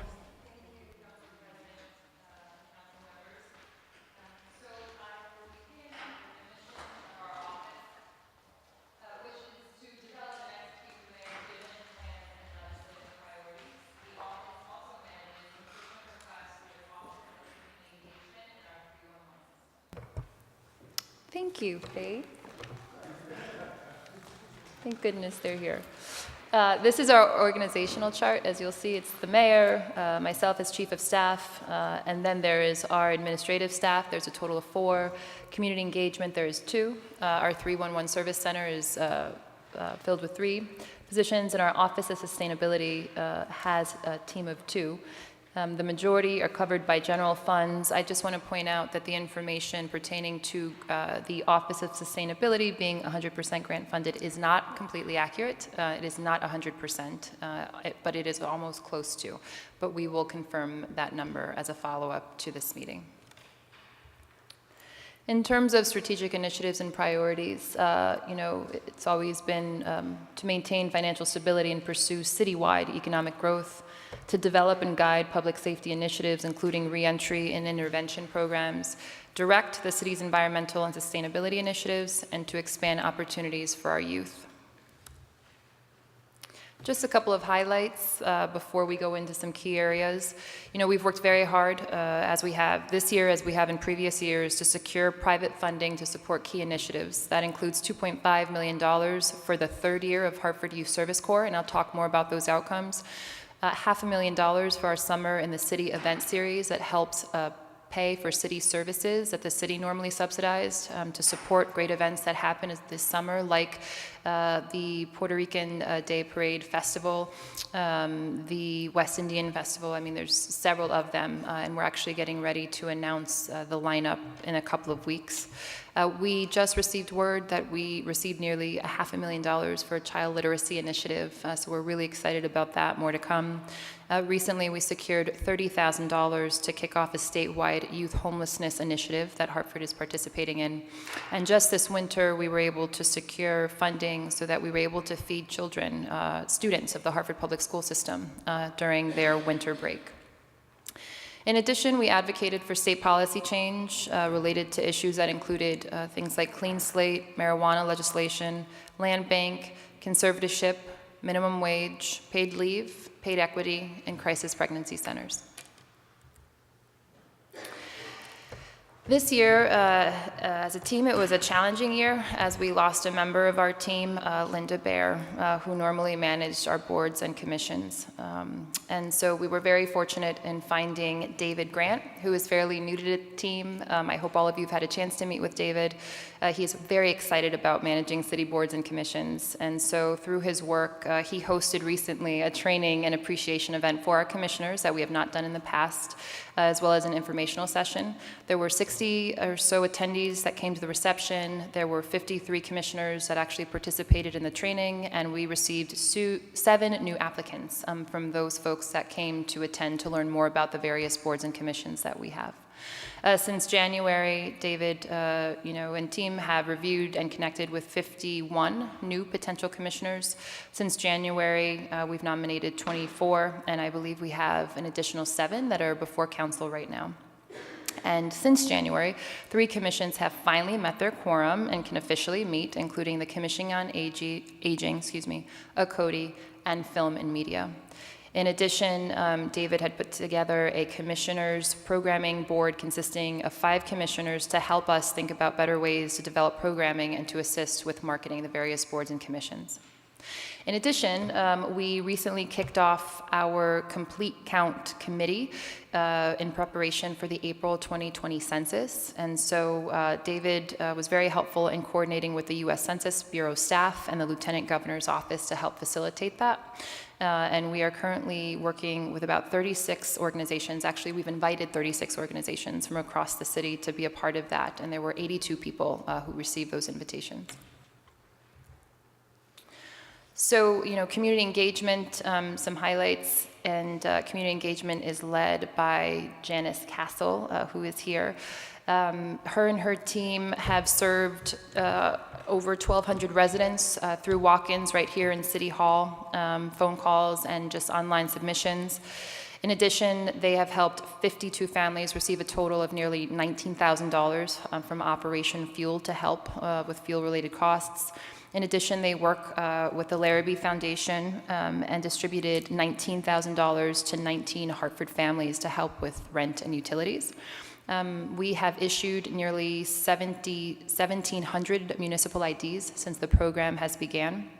We've also increased our One Hartford weekly newsletter to almost 8,000 subscribers. And in that newsletter, we try to share as much information as possible, including free events to the public, public meetings, including council meetings, and any other information we think would be helpful for residents to be aware of. Janice has also partnered with our city departments to build and distribute the 4th installation of the Residents Guide for spring and summer 2019. And she's also organized over 14 town halls and an endless amount of monthly meetings that happen throughout the city. In addition, this year, for the first time, we brought together various nonprofit organizations that typically host their own toy drives, and Janice had coordinated an effort here at City Hall where we had participation from the Urban League, Strive, Hartford Police, and Hartford Fire.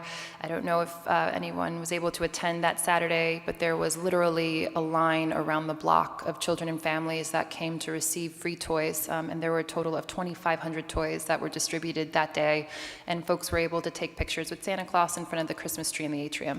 So it was really special for those families that were able to participate. We've recently launched a City Hall docent tour, where we're offering free tours, of course, to residents and visitors, and that was really in honor of Linda, who normally did that, and we wanted to keep that tradition on, to continue that tradition. We've also developed a City Hall vending program, and we just announced that recently. It's timely, given that this week is National Small Business Week. So we have started promoting this opportunity for artisans to showcase their wares downstairs on the ground level of City Hall. So we thought it was a really neat way to support small business and also just make City Hall that much more welcoming and inviting for folks that want to come into the building. We've also organized a Clean Hartford advisory group. Is it something I'm doing?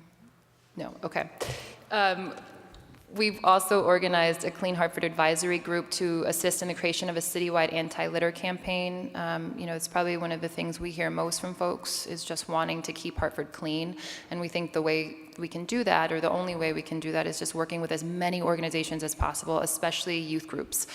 We think young people could be really helpful in changing behavior and getting buy-in. So we had our first meeting a couple weeks ago. We're preparing to have our next meeting, and we hope to get more participation. In addition, Janice's team assisted in the execution of the City of Service Love Your Block mini grant that happened in the Frog Hollow neighborhood. So that was reallocating or distributing grant funds to those folks that created teams that came up with ideas on how they could potentially clean up their neighborhood. Just, I think, last week or the week before, for the first time, we organized Battle of the Badges, a basketball fundraiser to support our local United Way employee giving campaign. Fire beat police very, very badly. But thank goodness police has been, they've been winning the annual baseball game, softball game we've been doing every summer. So it was a great event. We were able to raise $1,000. And, we're almost near our goal of $12,000 of donations from city employees. Our 311 team is small but mighty. They have received 40,000 service calls to date, the majority of those being for information, as you'll see on the pie graph, and 20% for service requests, for city service requests, excuse me. We've received over 5,500 work orders, and you'll see to your right, it actually breaks it down in terms of the number of city service requests we've received per department. So now I'd like to highlight some of our key areas that our team spends a lot of time focusing on. Reentry services being led by Sue Gunderman, who's here as well. One of the things we're so proud of is that we were able to launch or open, in partnership with Community Partners in Action, City Hall's Hartford Reentry Welcome Center. It was generously funded by the Hartford Foundation for Public Giving. Since we opened in September of this year, we have welcomed 321 individuals who were exiting, not all of them, many of them were exiting the prison system, but we also have seen people that have been released for quite some time, but unfortunately have had challenges with securing employment or housing, and there has been staff there to try to refer them to community-based organizations that can serve their needs. In addition, Sue has spent a lot of time working to expand second chance employment opportunities. We currently are participating in the NAACP's Million Jobs campaign, which was announced in Connecticut, I believe, last weekend, or the weekend before. We've partnered with the local Chamber of Commerce to host informational sessions with local employers regarding fair chance hiring practices. We have partnered with the True Unit at Cheshire Correctional Institution to create career pathways back to Hartford for 18 to 25-year-olds to ensure that they're successful once they are released. And we've also convened a working group on the development of a reentry, employment, and resource fair. And so we continue to do that work in partnership with so many other providers, including Community Partners in Action, but working very closely with the Department of Corrections as well. In terms of other efforts in reentry, also supporting housing. So recently, Sue participated in a study done by the Commission on Equity and Opportunity called Hope for Success, which was used to inform several legislative bills for the session. She has worked closely with our local coordinated access network on issues around housing, and she's also a member of the Reaching Home Criminal Justice Task Force. We have a lot to be proud of in terms of climate stewardship and sustainability, and that work is led by Shubhita Kamble. This office is primarily grant funded. There are a lot of successes here. Her work includes capacity building, research, community outreach, and contract management. So far, we have secured $625,000 in grant support for staff and projects, and an additional $82,000 was brought in through stormwater fees. We have seen savings of $673,000 for the city with energy credits, or we forecast that in the next 5 years. And she was able to support public works on street lights, which will create $2.7 million in savings over 10 years. The street lights LED upgrade is nearly complete. In addition, there's been a lot of education with residents about solar installation and the potential ability to save up to $700 per year by participating in that program. And right now we have more than 80 solar installations running throughout the city of Hartford. And the Retain the Rain pilot program that was kicked off last summer, we have 100 households that are participating in that. And then there's the work that we've been doing around youth in partnership with Kim Oliver's team in the Department of Family and Children. I had mentioned the Youth Service Corps. To date, we have served 750 young people in the city of Hartford, ages 16 to 24, and a third of them have criminal histories. These young people have earned about $2.9 million in wages that is going back to their neighborhoods.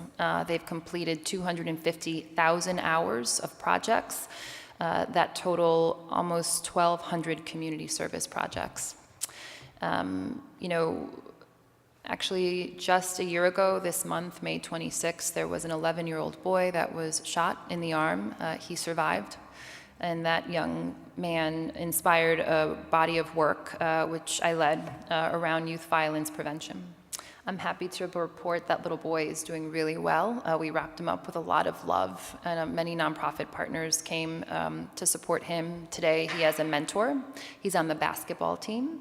He's doing well academically, and his family is thriving.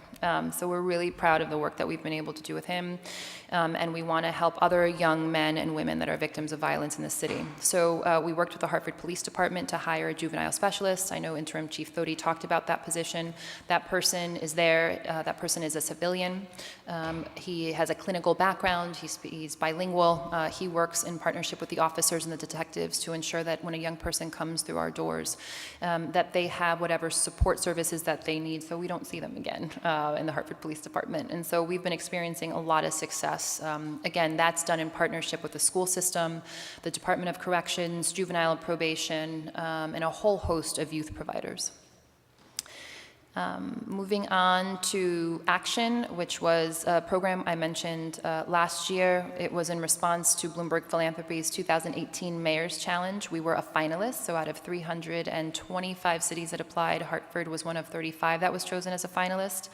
Again, the focus is on alleviating childhood trauma caused by gun violence. We estimate there's about 22,000 children in the city of Hartford that live in neighborhoods with high rates of gun violence.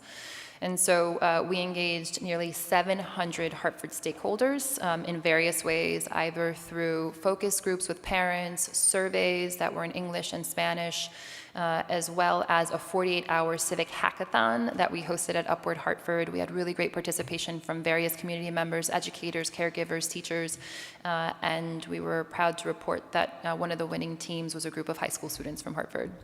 Although we were not chosen to receive the grand prize, we continue to be committed to this work, and so we have continued our partnership with the village's Collaborative Trauma Center to refine the proposal and to secure private funding. And lastly, the Hartford Opportunity Youth Collaborative is chaired by Mayor Bronin. For the past 6 years, their focus has been on workforce development efforts. It is a group of about 40 or so youth providers focused on opportunity youth. So those are young people that are disconnected or disengaged between the ages of 16 to 24. over time, the workforce development focus has evolved, and so the group decided to hit reset and decide what can we do that we think we can all be really successful in and make a meaningful impact. And so we decided to redirect our focus to impacting chronic absenteeism. So we've been working very, very closely with the Hartford Public School System to figure out how these 40 youth providers can support the school system in meeting the needs of those young people that are at risk or are chronically absent. And currently, we're supporting the school system as they kick off their summer bridge program. So this is a budget summary comparing FY19 and FY20. The recommended budget is a little over $800,000, which is about a 0.7 increase compared to last year's adopted budget, and this net increase reflects the negotiated general wage increase with the 17-16 union. And that's it. In terms of my presentation, I did have one question, so I'll read that now. Since the ordinance was changed on bulky waste pickup, there have been lots of complaints from residents regarding the change. Are there any thoughts or considerations to go back to how we did pick up before for bulky waste items? Or what can be made different to assist with bulky waste pickup? All really great questions. The old system of picking up bulky waste every week at every property for free, we believe encouraged illegal dumping. The mayor has acknowledged that our rollout of the program was not good enough, and I take complete accountability for that. I feel like there was a lot more we could have done from a communications perspective. However, the new system is working much better. We've been making changes and trying to respond to resident feedback.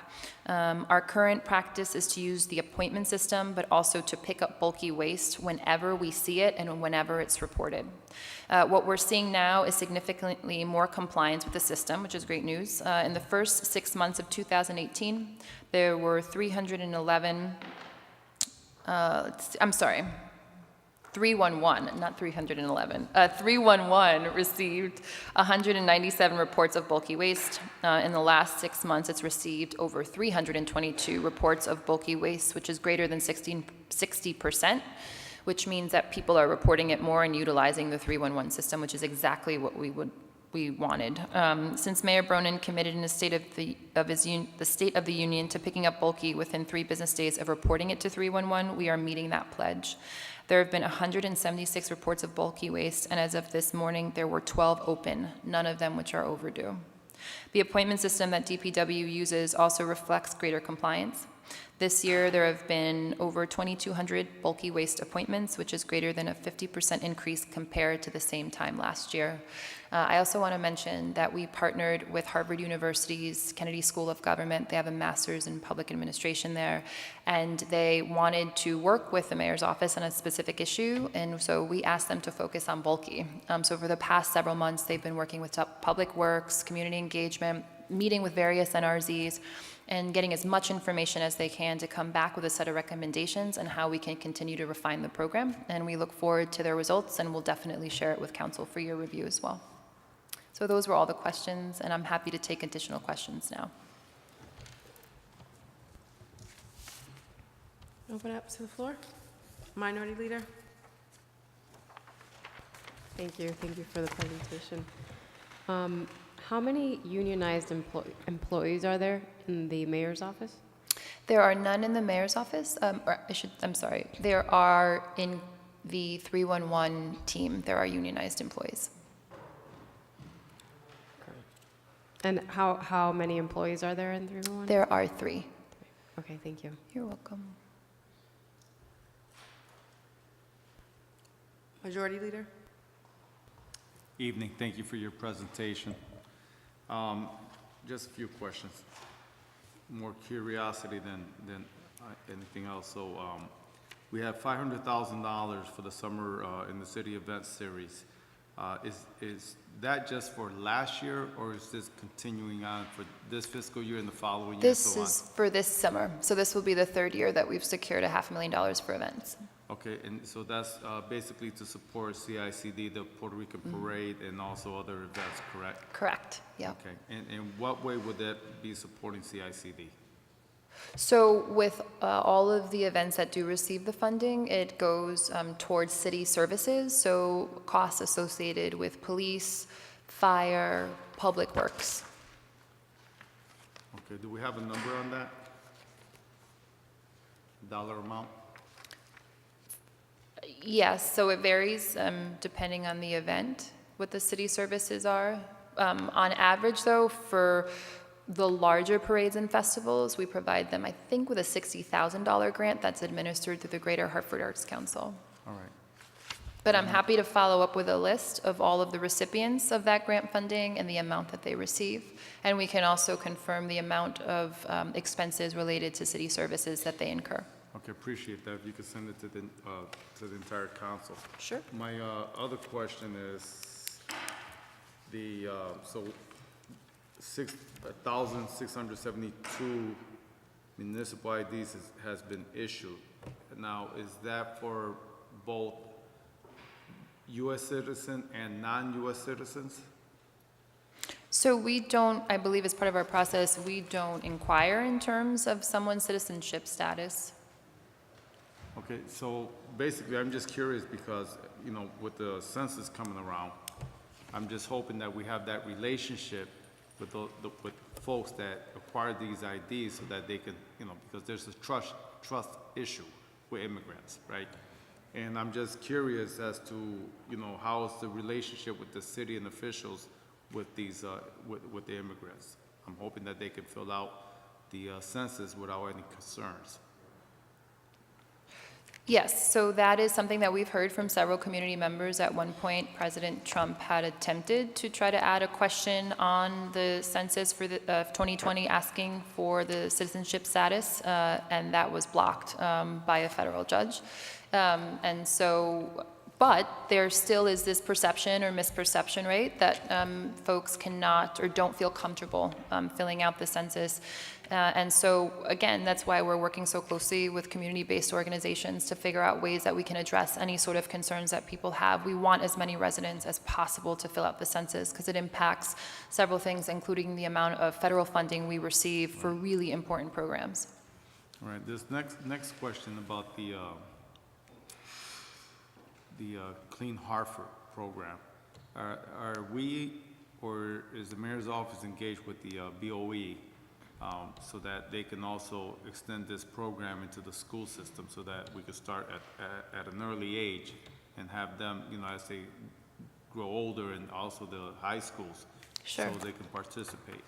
Yes, so we really believe young people are an important part of this effort, and so what we are going to do this summer, in fact, is host a competition amongst those young people that are a part of Youth Service Corps and ask them to present us with ideas on what they think an effective campaign would look like, and provide some sort of award, you know, for the person or the group, the team that has the best idea. And part of their charge will be figuring out how do we effectively encourage people not to litter young people, children, including elementary students. So we're trying to figure out as many ways as to engage young people, whether it's through the Boys and Girls Club, the YMCA, any organization that's working with young people. We've actually invited them to be part of this committee. We've also reached out to the Student Senate of our school system, because again, we want to get as many ideas from them as possible. And my last question, I think this might be, well, you may have the answer, but most likely Shubhra will. The stormwater fees, can you explain that? Majority Leader Sanchez, thank you for your question. Microphone, sure. Just sit down.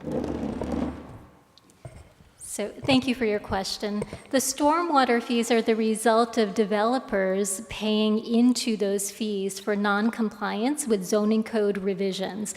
Those zoning code revisions require developers to manage the first 1 inch of a storm on their property. So that could be through engineered solutions or rain gardens. But if they're unable to comply, they have to pay in. All right, so how's that been working out with so many developments that's coming into the city? I mean, are they considering rain gardens on the roof or bioswales at the sidewalk? I mean, how's that working out?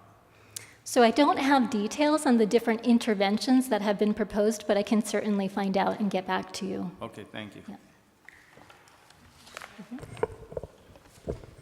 Thank you.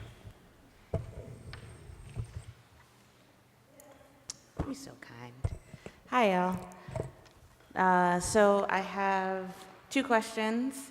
One of them I may have missed because I was late, and it's regarding staff and demographics, because I like to ask that question, especially because you are like the outward-facing part of our city.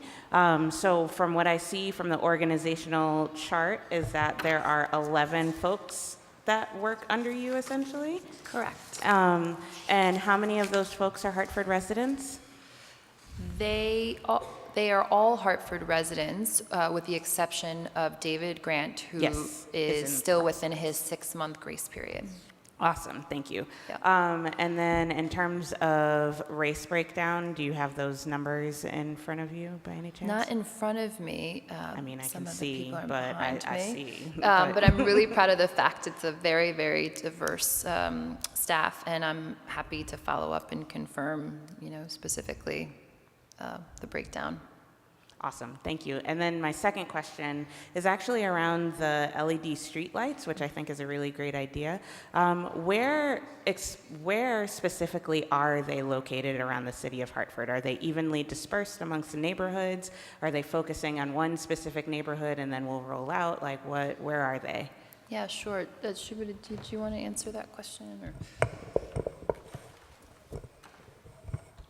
Thank you for that question. The LED upgrades are throughout the entire city.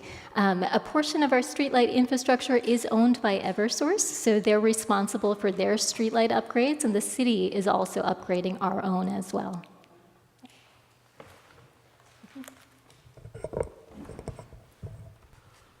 Councilwoman Rosado, and then Councilman Deutsch. Hello, thank you for your presentation. So I have two questions. With 311, if I'm reading this chart correct, it says you get approximately 120,000 calls a year. Is that correct? For 2019? I'm sorry, which page, Councilwoman? On page 13 for 2019 adopted for 311 call center, where it says 120,189. Is that The budget? the budget adopted for that? The budget adopted for 2019. How many calls would you say 311 gets a year? So that's the cost, that $120,000 is the cost for operating the 311 center. And in terms of the number of calls that they receive, to date for fiscal year 19, we've received about 41,000 total calls. Okay, so the abandoned calls, are those the calls that go to queue and not answered? I'm sorry, can you repeat that? The abandoned calls, are Oh. those the calls that go to queue and are not answered? So it's the last page on the appendix, there's a Right. chart, I'm sorry, just to let, okay. So abandoned calls, there were about 2,900. Okay, so when they say abandoned call, those are the calls that are not answered? No, those are people that hang up. Okay. And demographics in the 311, what do they consist of? So they are all female. Okay. And the majority, I believe, are Latino, so they're bilingual. So they're bilingual? Yes, yep. Okay. All right, thank you. You're welcome.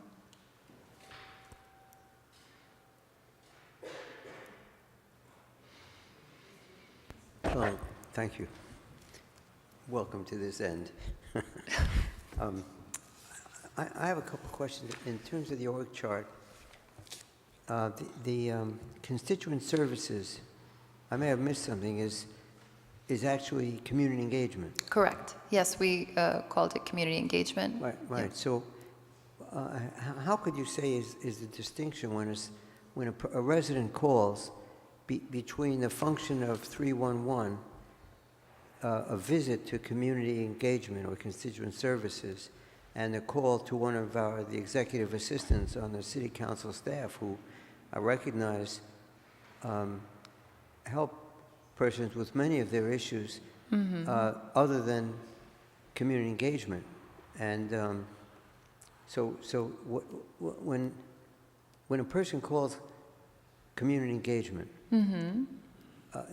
do they refer to either the city council staff or to 311 or to the departments generally?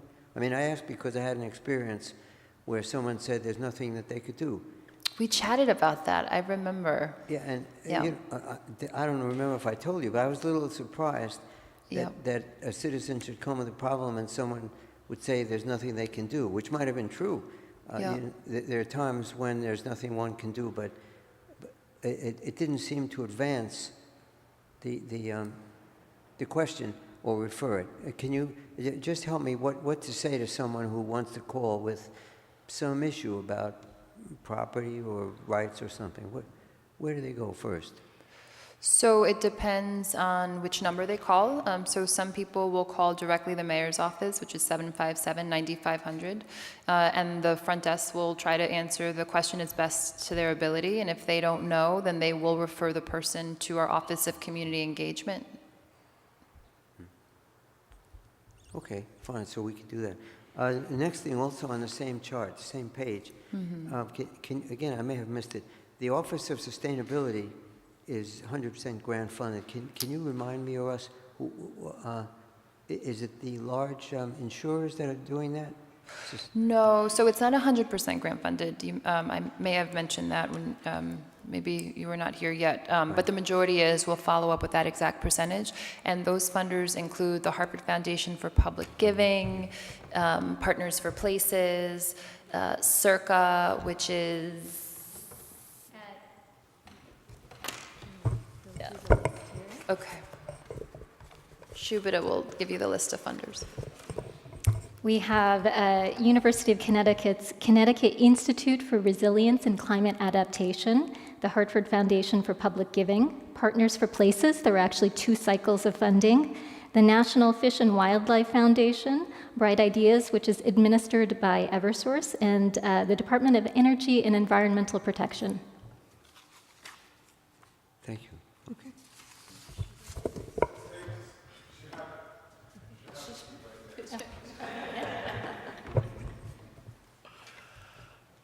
Are you all set? Yes, ma'am. Okay. A couple of questions. You do too? Okay. So if someone calls 311 and they want to report trash that's in front of a business, that they perceive as being exterior, blight, that is really like a lot of trash. And they call 311. 311 transfers me to a department, or do they take and log that into the system? They log that into the system. That's how it should go. Correct. And sometimes folks will call directly Public Works, especially if they have an existing relationship. Sometimes folks, we try to encourage them to use their phone app. So anytime somebody wants to report something like what you just described, they can also do it via phone app as well, for the 311 app. So but yes. There never really should be a time, like given that certain example, that they're just transferring a person to a department. Correct. If they're reporting that somebody has, illegal dumping, or somebody's placed bulky waste, like mattresses, for example, outside, and yes, 311 will take that. So what training do the 311 operators get, and what type of quality control mechanism do you do to ensure that they are, doing the job that, they're supposed to do? Sure. So I'm going to invite Janice Counsel, our Director of Community Engagement, to answer that question.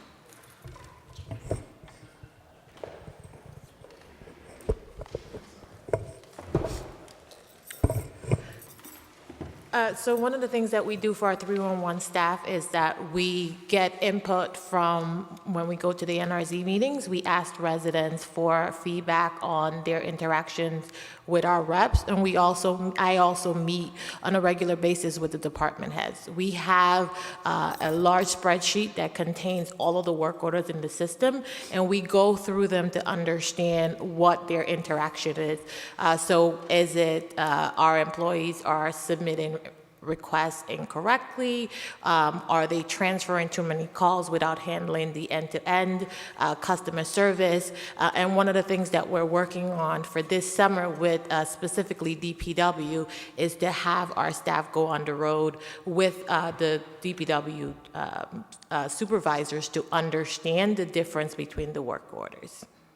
So, so on that note of kind of, tracking and kind of systems integration, because one of the things that we heard from multiple departments through this budget hearing process with respect to, kind of their wish list or investments that they need to make, a consistent theme was around investments in systems and ensuring that systems are integrated and they're talking to each other.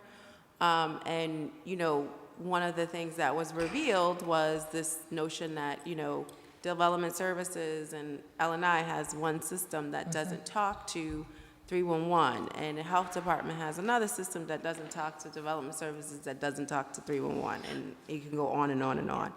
And then they brought up, they did mention some 311 expanded technology that you guys were reviewing or what have you. So I'm just curious from a strategic administration, COO perspective on just like what investments do we need to make in our systems to really modernize them so we can actually respond effectively and efficiently to our residents. What is the strategy? What are we doing there? Because clearly there's a lot of disconnection. There absolutely is, and so, I've partnered along with Janice and a couple of the operating departments have partnered with Cherie Snipes, who oversees MHIS, to find potential software solutions that can help all of these different systems talk to one another. And so there is a system that we've identified. We are using it right now as part of our 311 app, and so we think it could be a really great fit to this issue, again, of all of these different systems not integrating. So we had the software team come, I believe, to talk to our team, and then our team met with them off-site to look at other communities that they've worked with. So we are at the process of doing additional research to make sure that all of our questions are asked before a final decision is made. And so with that overall, what is the effectiveness rate and like response rate from, the 311 system and kind of the call logs and the caseload and kind of working with the different departments on open cases, closed cases, like how painful or of a process is that and how efficient is that process to ensure that, again, DPW doesn't have a backlog of open cases, Development Services, L&I doesn't have a backlog of open cases, and also when cases are closed, like, again, quality and control, how do we know that it actually, something did happen and they did what they were supposed to do? Because a lot of times we hear like, oh yeah, like I called 311, the case was closed, but there's trash still out there. Yep. So I'm going to talk a little bit about what we're doing around 311 and performance management to address exactly what it is that you described. Janice has done an amazing job at pulling information and data and analyzing that information and sharing it every single month with the department heads so that they know exactly what their response rate is on whatever the various issues are. In addition, she shares that information, I believe, on a quarterly basis with City Council because it's important that you see that information as well in terms of how effective our teams are in responding to city service requests. So my next question is, how are you, from a management perspective, managing expectations and priorities? So, all the departments kind of have their priorities. They have, people that call them directly. They have caseloads and Munis systems and different systems. And then they have what people are calling through 311. So how is prioritization happening with respect to their caseload management, if you will?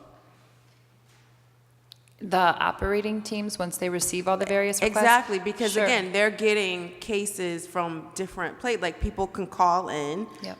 for a service, and they log it into their immune system that's not connected to, 311, and then residents can call 311. So I'm just curious from a frontline worker perspective, like how are they prioritizing their workload to efficiently respond to residents? So the workload is not prioritized by how they come in, they're prioritized by the type of work.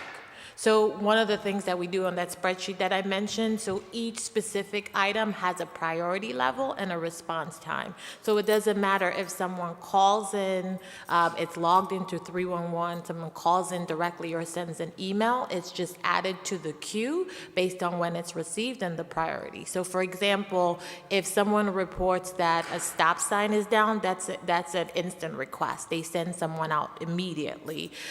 Versus someone submit a pothole, what they do is regardless of where the entry came in for a pothole, an entire list of those requests are printed out and given to the supervisor for delivery of service. So it's the work order that's prioritized, not the delivery of how it enters into the department. Thank you. Very helpful. So my last question is, the calls for service that is on the chart here, does that include the emails and apps, like the web? Because people can do the email form online, and also they can do it with the 311 app. Does that include this, or what data does that look like? I'm just curious on how people are using calling in versus the app and the web. So all of the web submission forms, you can find those number under community engagement piece, and then all the ones that come through the phone calls, you can find that under 311. One of the things that I have to admit is that I know that our count is not always accurate, because when we moved our team from within MHIS and placed them on the ground floor, they now have walk-ups. And so while we try to get them to log all of the requests for information that comes up directly from individuals walking into the building, we know that it's not often easy to just log those. They have to log the request for service, but if someone is coming up, asking questions about the tax office, where do I go to get this information, that's not always logged. I try to get them to be as accurate as possible, but the most important piece is to deliver the service and then make sure that we're logging actual requests for service. So, okay, thank you. So the bullet point that says 1,200 residents via office walk-ins, phone calls, and online submissions, that's that's all inclusive, that Yeah, number so right those there. are the ones that are the phone calls, the direct walk-in into the office, Okay. and the online form, yes. And the online includes the app? No, Or is that separate? The app is 311 app, yes. So, but do you have a number of how many inquiries you're getting from the 311 app? I want to know the rate of adoption for the use of the app. So I'll have to go in and I'll pull that information for you, and I can provide that. All right, thank you. Majority Leader, and then Assistant Majority Leader. Thank you. Thank you. I just want to follow up on that, so just to get a better understanding. So with the 311, you have basically two services. One to create work orders, and your basic services for information. So, someone's calling or walks up to the desk, they're looking for, where they can find a development service office or what have you, right? That's the service. But for a work order, they will have to create a number for that work order, identifying number for that work order for a pothole or issue with a utility pole that the city owns, right? So it's all the same service, but what happens is when it's a request for information, that issue gets solved directly by the team. When it's a request for service, when they enter it, and it sends a notification to the departments to complete the service. So the information call means you ask me a question and I give you the answer right there on the spot, and that request is closed. But if you ask me about a pothole, I enter that into the system and it goes over to DPW for fulfillment. Okay, then now, so, okay, the information, I'm not concerned with that. But what I am concerned is how does the system work when it has to do with work orders? And with this work order, obviously you have an identifying number for it. Yes. This identifying number goes to, depending on the situation, to certain department heads, right? And sometimes it involves maybe 2 or 3 different department heads. For example, pile of trash, garbage behind the building, development services, and DPW, that would be 2. So when that work order is created, does it go to both departments? That's one question, but when it goes to those 2 departments, how does one follow the path? So it goes to the DPW director. DPW director has to forward it to the right department within that department, right? Whether it's parks or streets or what have you. Okay, and then from there it goes to the crew leader, let's say.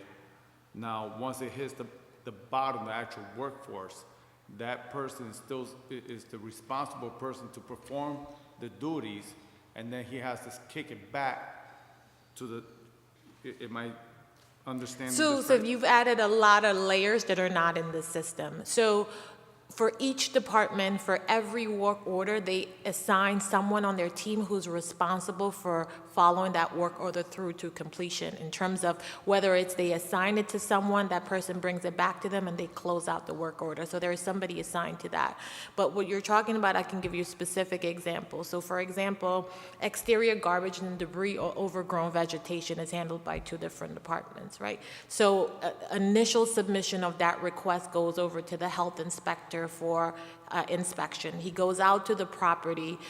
If it's a private property, he tries to make contact with the property owner. If he cannot make proper contact with the property owner, he creates a packet that goes over to the DPW blight remediation team for enforcement, for them to clean up the property.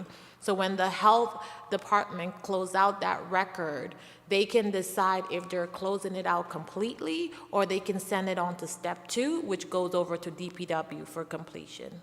So if I wanted to find out about certain property and I have the address, I can either go to DPW or health department and just tell them this is the address, there's an issue.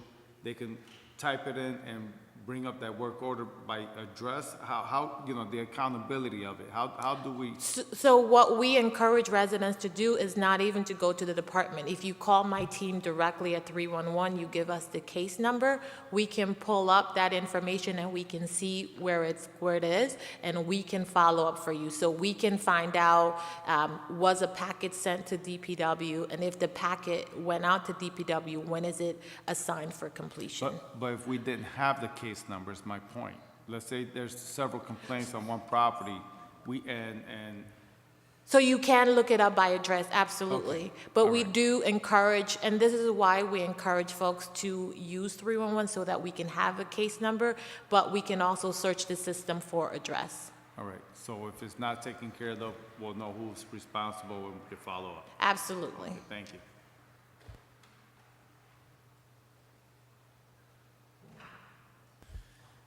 Thank you. Sorry to stay with 311 for so many questions here, but so I'm looking at this wonderful chart that's on the back, and for last year, looks like total year 60,000 total calls. And you may have answered this, but I didn't quite understand it. 60,000, are that? It says calls, but does that 60,000 also include every single person who went on the 311 app on their phone? That's all inclusive of people who've called or used the app. Our system keeps a record of all of that into the So system. it's really, should say, total contacts. Yes. Okay, so that's how many different complaints came into 311 Yeah. somehow, walked in, called in, or apped in. Actually, no, I have to correct that. That is actual calls, because that is through the telephone system. That is actual phone calls. So that does not include how many people Walk-ins, or, no. or use this? Right, correct. Do This you- is only through the voice call log. So I love this. I've used it. I think everybody should use it. It's a wonderful app. Yep. How many people, do you know how many? Not off the top of my head, but I can pull that data for you. Please, if you would. Second question, on the calls, I just sort of have a little math question here. There's 60,000 calls. There's 35 that are answered. There are 9,000 that are abandoned. Yep. That's 46. That leaves 14,000 calls that something else happened to. Right. And so that's one of the questions that we've actually sent back to the vendor, because I've called many times and said the math does not add up, but the system records it. So this is the raw data that we're pulling directly from the system, Okay. unfortunately. So this is TBD, to be determined. Yes. Okay. Yeah.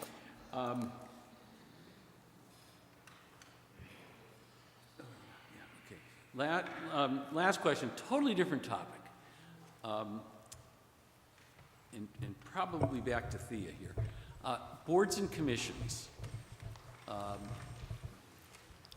We had from the finance department, I believe we were told that there was $13,500 in this budget that was for boards and commissions, but they said it was specifically for 5 or 6 commissions. And It's mostly for the Civilian Police Review Board, I believe.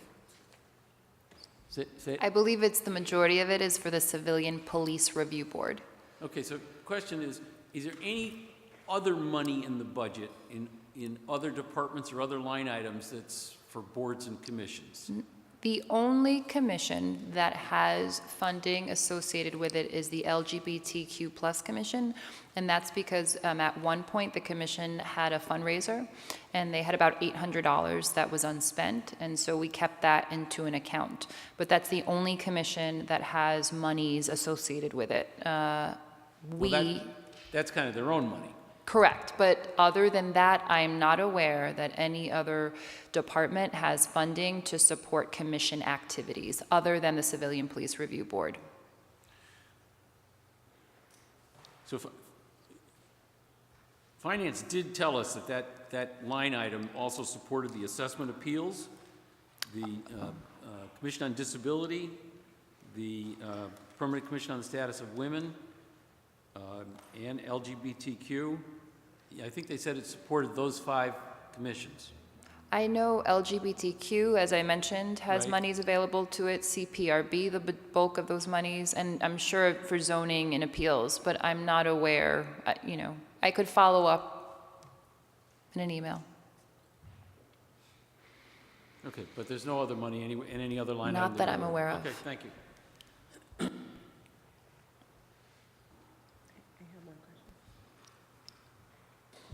Hi, going back to 311. Okay. I'd like to visit 311 to just go in there and see how it functions. Do you guys work out of a queue where you have the operators see, there's 20, 15 calls on the queue? Do you have a system like that? No, it's not that technical. And they actually sit on the ground floor. So there's Okay. 2 individuals on the ground floor, and there's 1 individual in a cubicle next to me, and then the supervisor. Okay, and when you get these calls, do you have a priority list, like a red call, a green call, meaning in No, in priorities? You just log in calls? The phone system is on, it just prompts up. So we have individuals who take calls regularly, and I can see who's on the phone or who's ready. And one of the things that we do in my office is if we notice that all three operators are talking at the same time, the supervisor hops on, or even I hop on to relieve them. But that's how the system works. It just pops up calls as they come in. Oh, okay, so for 2019, where you have an average hold time of 2 minutes and 39 seconds, which is a little, to hold for 2 minutes, I find that sometimes it's a long time. Do they automatically, after a certain time, go to voicemail? Yes, they have the option to go to voicemail, and what we do is the first thing my team is required to do every morning is go through both the English and Spanish lines to copy down all the voicemails and return the calls. Okay, and how many calls would you say you get that are related to 211? I will have to go back in our system to see, Do you get a to lot track of people it. calling in saying that they're homeless, they need a unit, or they need housing through the 311, or no? We have people who call in and say, where do I go? We actually have a phone in our office where people come in and they use that to call 211. Okay, thank you.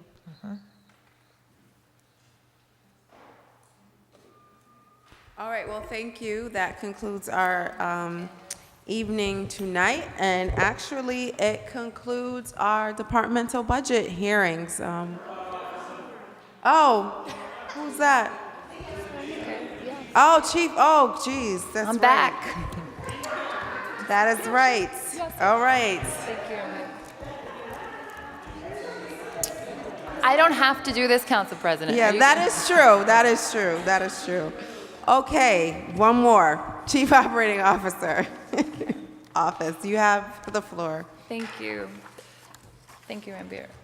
So, as the acting COO, I will just reiterate our mission here. So the COO shall serve as a principal aide to the mayor, act as the city's procurement agent, and coordinate special projects and interdepartmental initiatives. This is the org chart for the COO. You'll see 2 boxes below is the Director of Operations, which is a new title. And you'll see Operations Manager, which is a new title. Currently, both of those positions are referred to as Executive Assistant.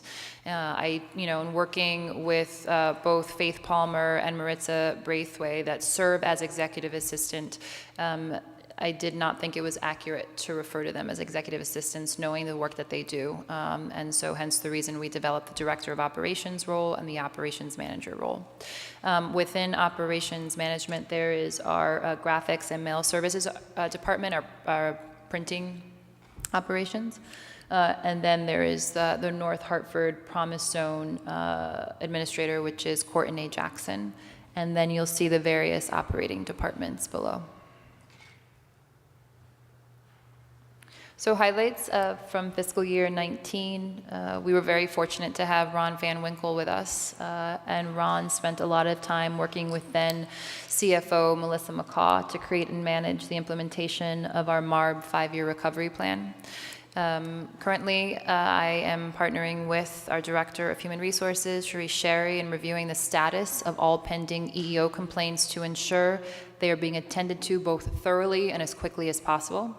We are continuing to partner with Hartford Public Schools regarding several school construction projects that are online. Our office continues to oversee the progress on citywide ADA compliance pursuant to the U.S. Department of Justice settlement, including employee training and website modifications that were all led by Faith Palmer. Maritza has been critical in helping to create, enhance, and manage security measures in city facilities where our employees are, including City Hall. So we've been spending a lot of time working with Public Works and our police department and our fire department to determine, and human resources, to determine how, what measures we can take so that our employees feel safe, as well as our visitors. And we are partnering with What Works City and Johns Hopkins University Center for Government Excellence to improve our use of data in response to 311 service requests. So I mentioned the North Hartford Promise Zone, and that work's led by Courtney Jackson and his team of Vistas. Some really great milestones and accomplishments this fiscal year include leveraging existing resources to execute the Envision Center model at Parker Memorial Center. So it was about an $800,000 grant that we received that was being, so Courtney partnered with Liani Arroyo in the Department of Health and Human Services and Kim Oliver in our Department of Family and Children to secure that grant funding, which was a really huge win for the Promise Zone community.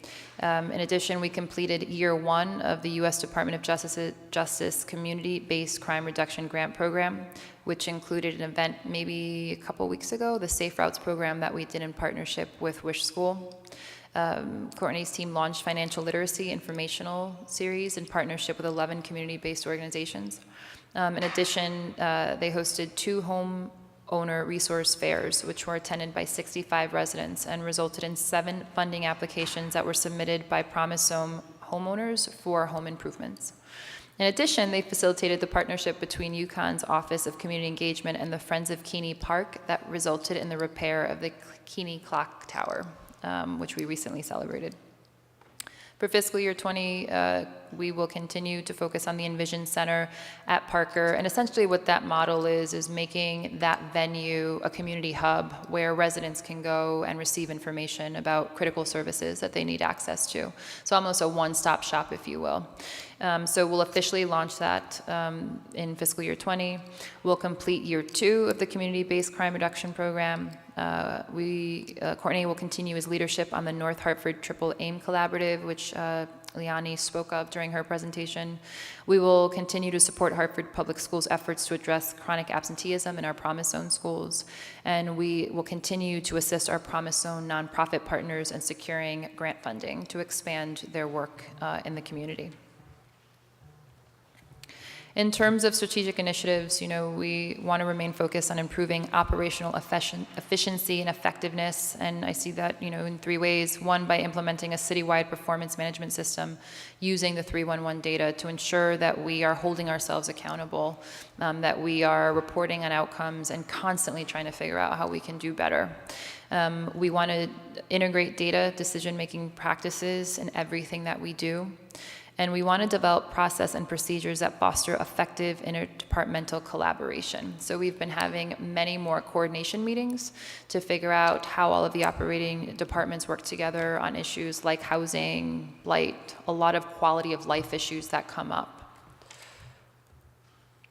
This is a budget summary. The net increase is the result of non-union and unclassified salary adjustments. It's about a 0.9% increase.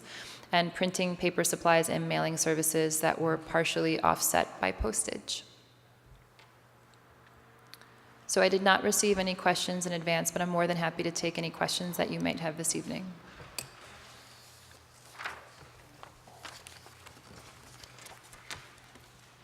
Councilman Deutsch? I apologize for asking you. The last sentence you made, I think, was non-union salary adjustments. Does that mean raises for some? Does that mean raises?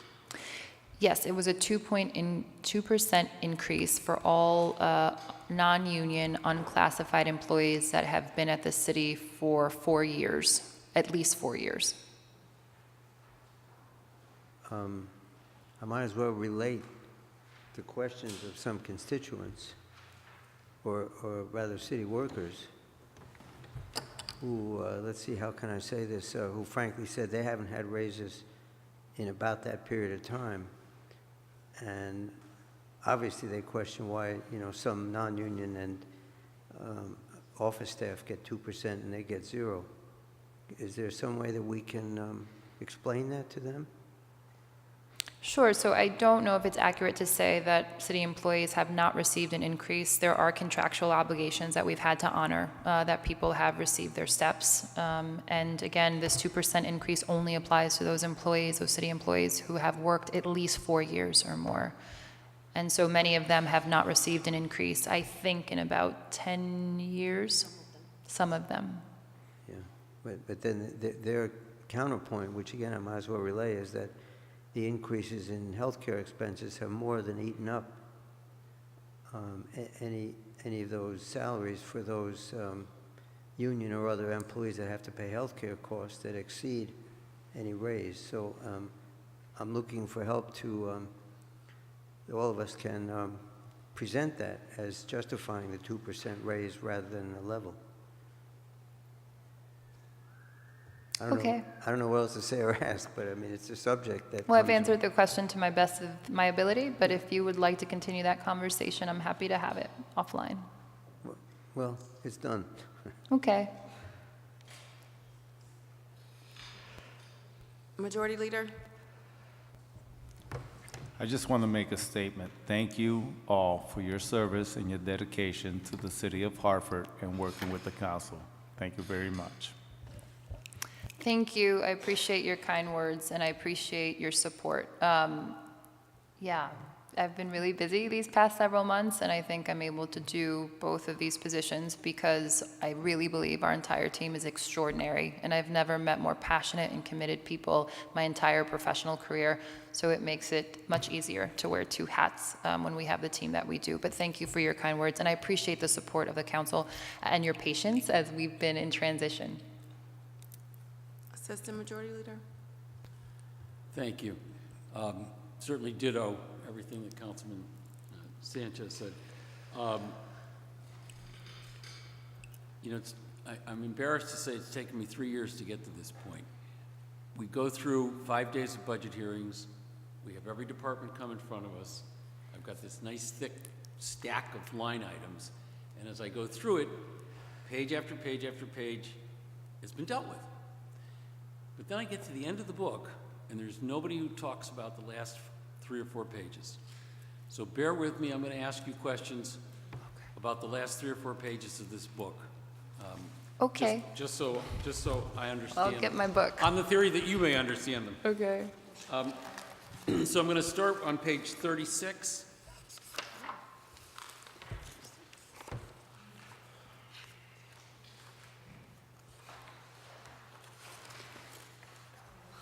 Oh, the policies?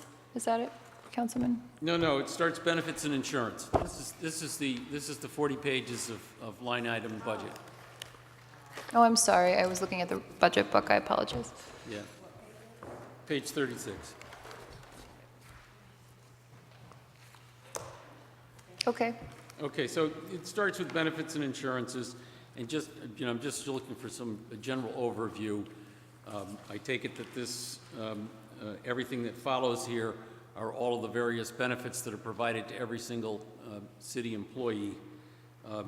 And I see that there looks to be about a $2.5 million, $2.4 million increase over prior year's budget. And is this basically through our contractual obligations? I'm going to have our interim director of management and budget answer that question, Yolita. Can you clarify the question? What line item are you looking at? I'm looking at its benefits and insurances, and I'm just looking at the sum total for that item. It's 45, let's see. No, okay. So it's pension expenses. Actually, I'm sorry, I'm looking at pension. I was looking at yes. 45.7 million for last year's budget, 48.1 million for this year's budget.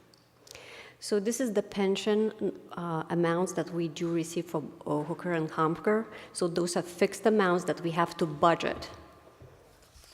So this is the amount that's given to you from the Pension Commission? That is correct. Okay. So we don't have any flexibility. We have to budget exactly what they tell us. And then, okay, then health benefits on the top of the next page. I guess that one actually seems to have gone down. Exactly, a little bit. Just few hundred thousands. It's staying aligned. Okay, and then following down, we have our insurance premiums. This is the liability insurance that the city pays? That is correct.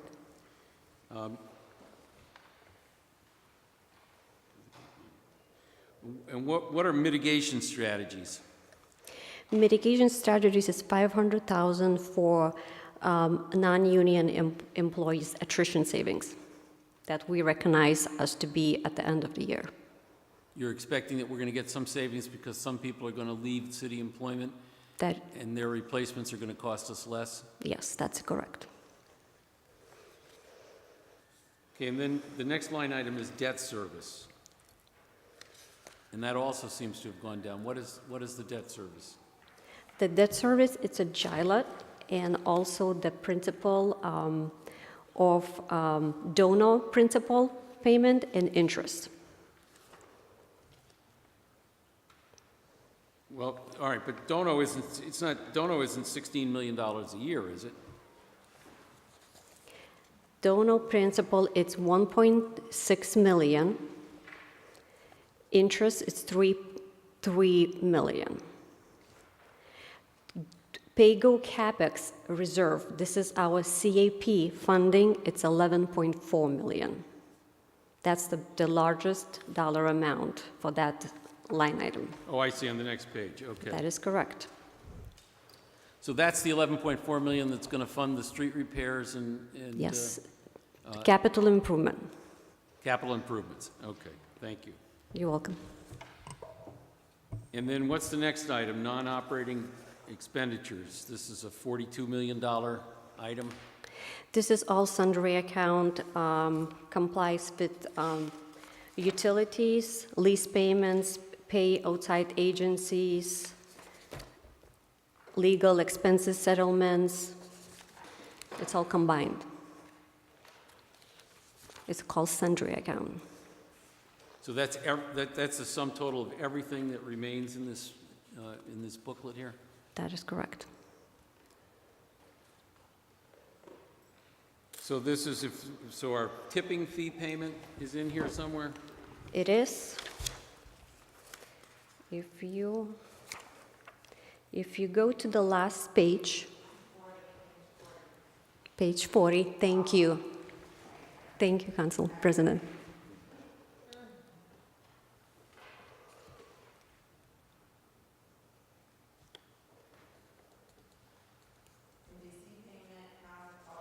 It's just before legal expenses and settlements. Got it. Thank you. You're welcome.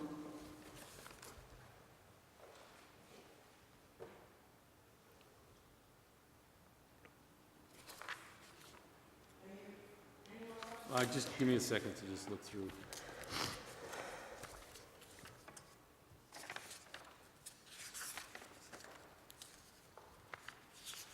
Nope, that's great. Thank you so much. You're welcome. I just want to piggyback on both of my colleagues that it's an honor and a pleasure to work with you. Every day I know that it is your job to do everything that you say you do, but with the passion that you do it is unbelievable. And I can say myself that no matter if I call you at 7 o'clock in the morning or 10 o'clock at night with an issue from the community, you're always there and you follow through, and I want to thank you for that. And thinking about Linda, I think that she would be proud of you hiring David Grant in her steps. I really am proud of that. So I have to say that I'm very happy with David's job. Actually, the other day, Councilwoman Fox and I met with him after hours to talk about the Housing Commission because we had a lot of commitments during the day. So the passion that he brings to the office is exceptional. So I just wanted to thank you on that.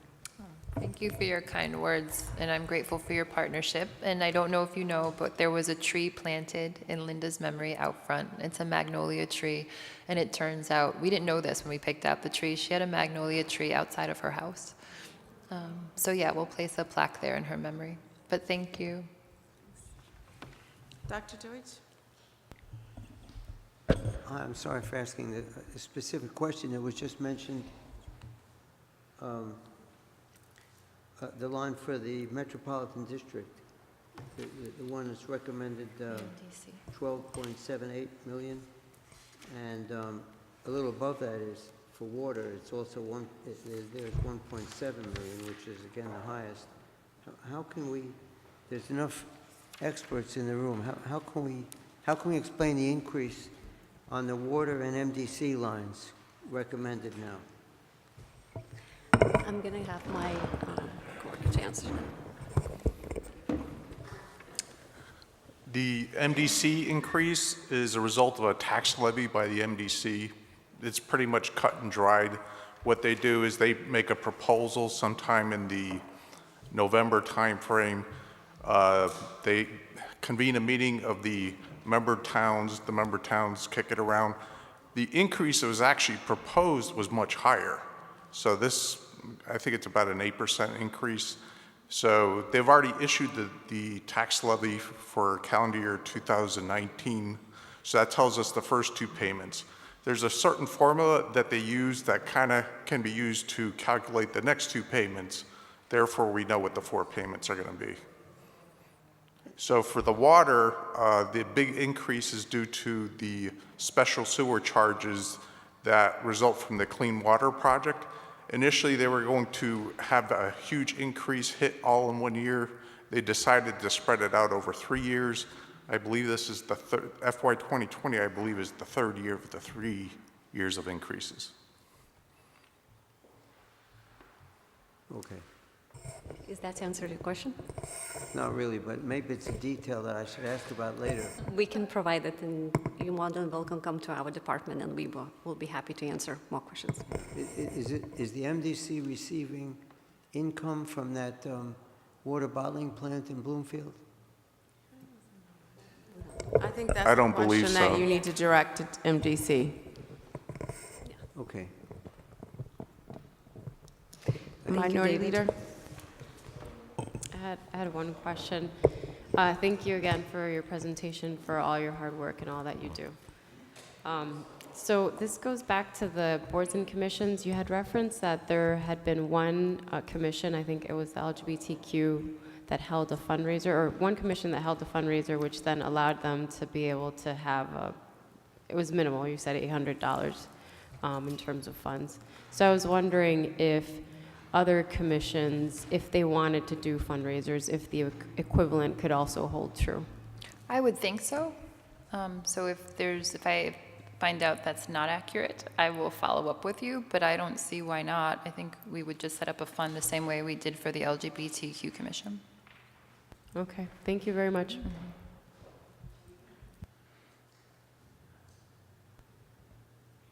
Okay, that concludes our evening. Thank you. You get, the fireworks should start coming out. But again, thank you all for being here with us tonight. We look forward to continuing to work through this process so we can get to a final adoption of a budget by the end of the month. This concludes our departmental hearings. So next week, we will be reconvening here in the council chambers, 550 Main Street at 12 noon on Wednesday, May 15th, to do our final deliberations and hopefully put forth our response to the mayor's recommended budget. Thank you to our entire staff who have, been with us each day and making sure we're all prepared with everything that we need to have successful hearings. So again, thank you all for being here, and thank you all for those who have been viewing in at home. And we will see you next week, Monday, at our next council meeting. Public hearing is at 6 o'clock, and our regular council meeting's at 7. Thank you and good night.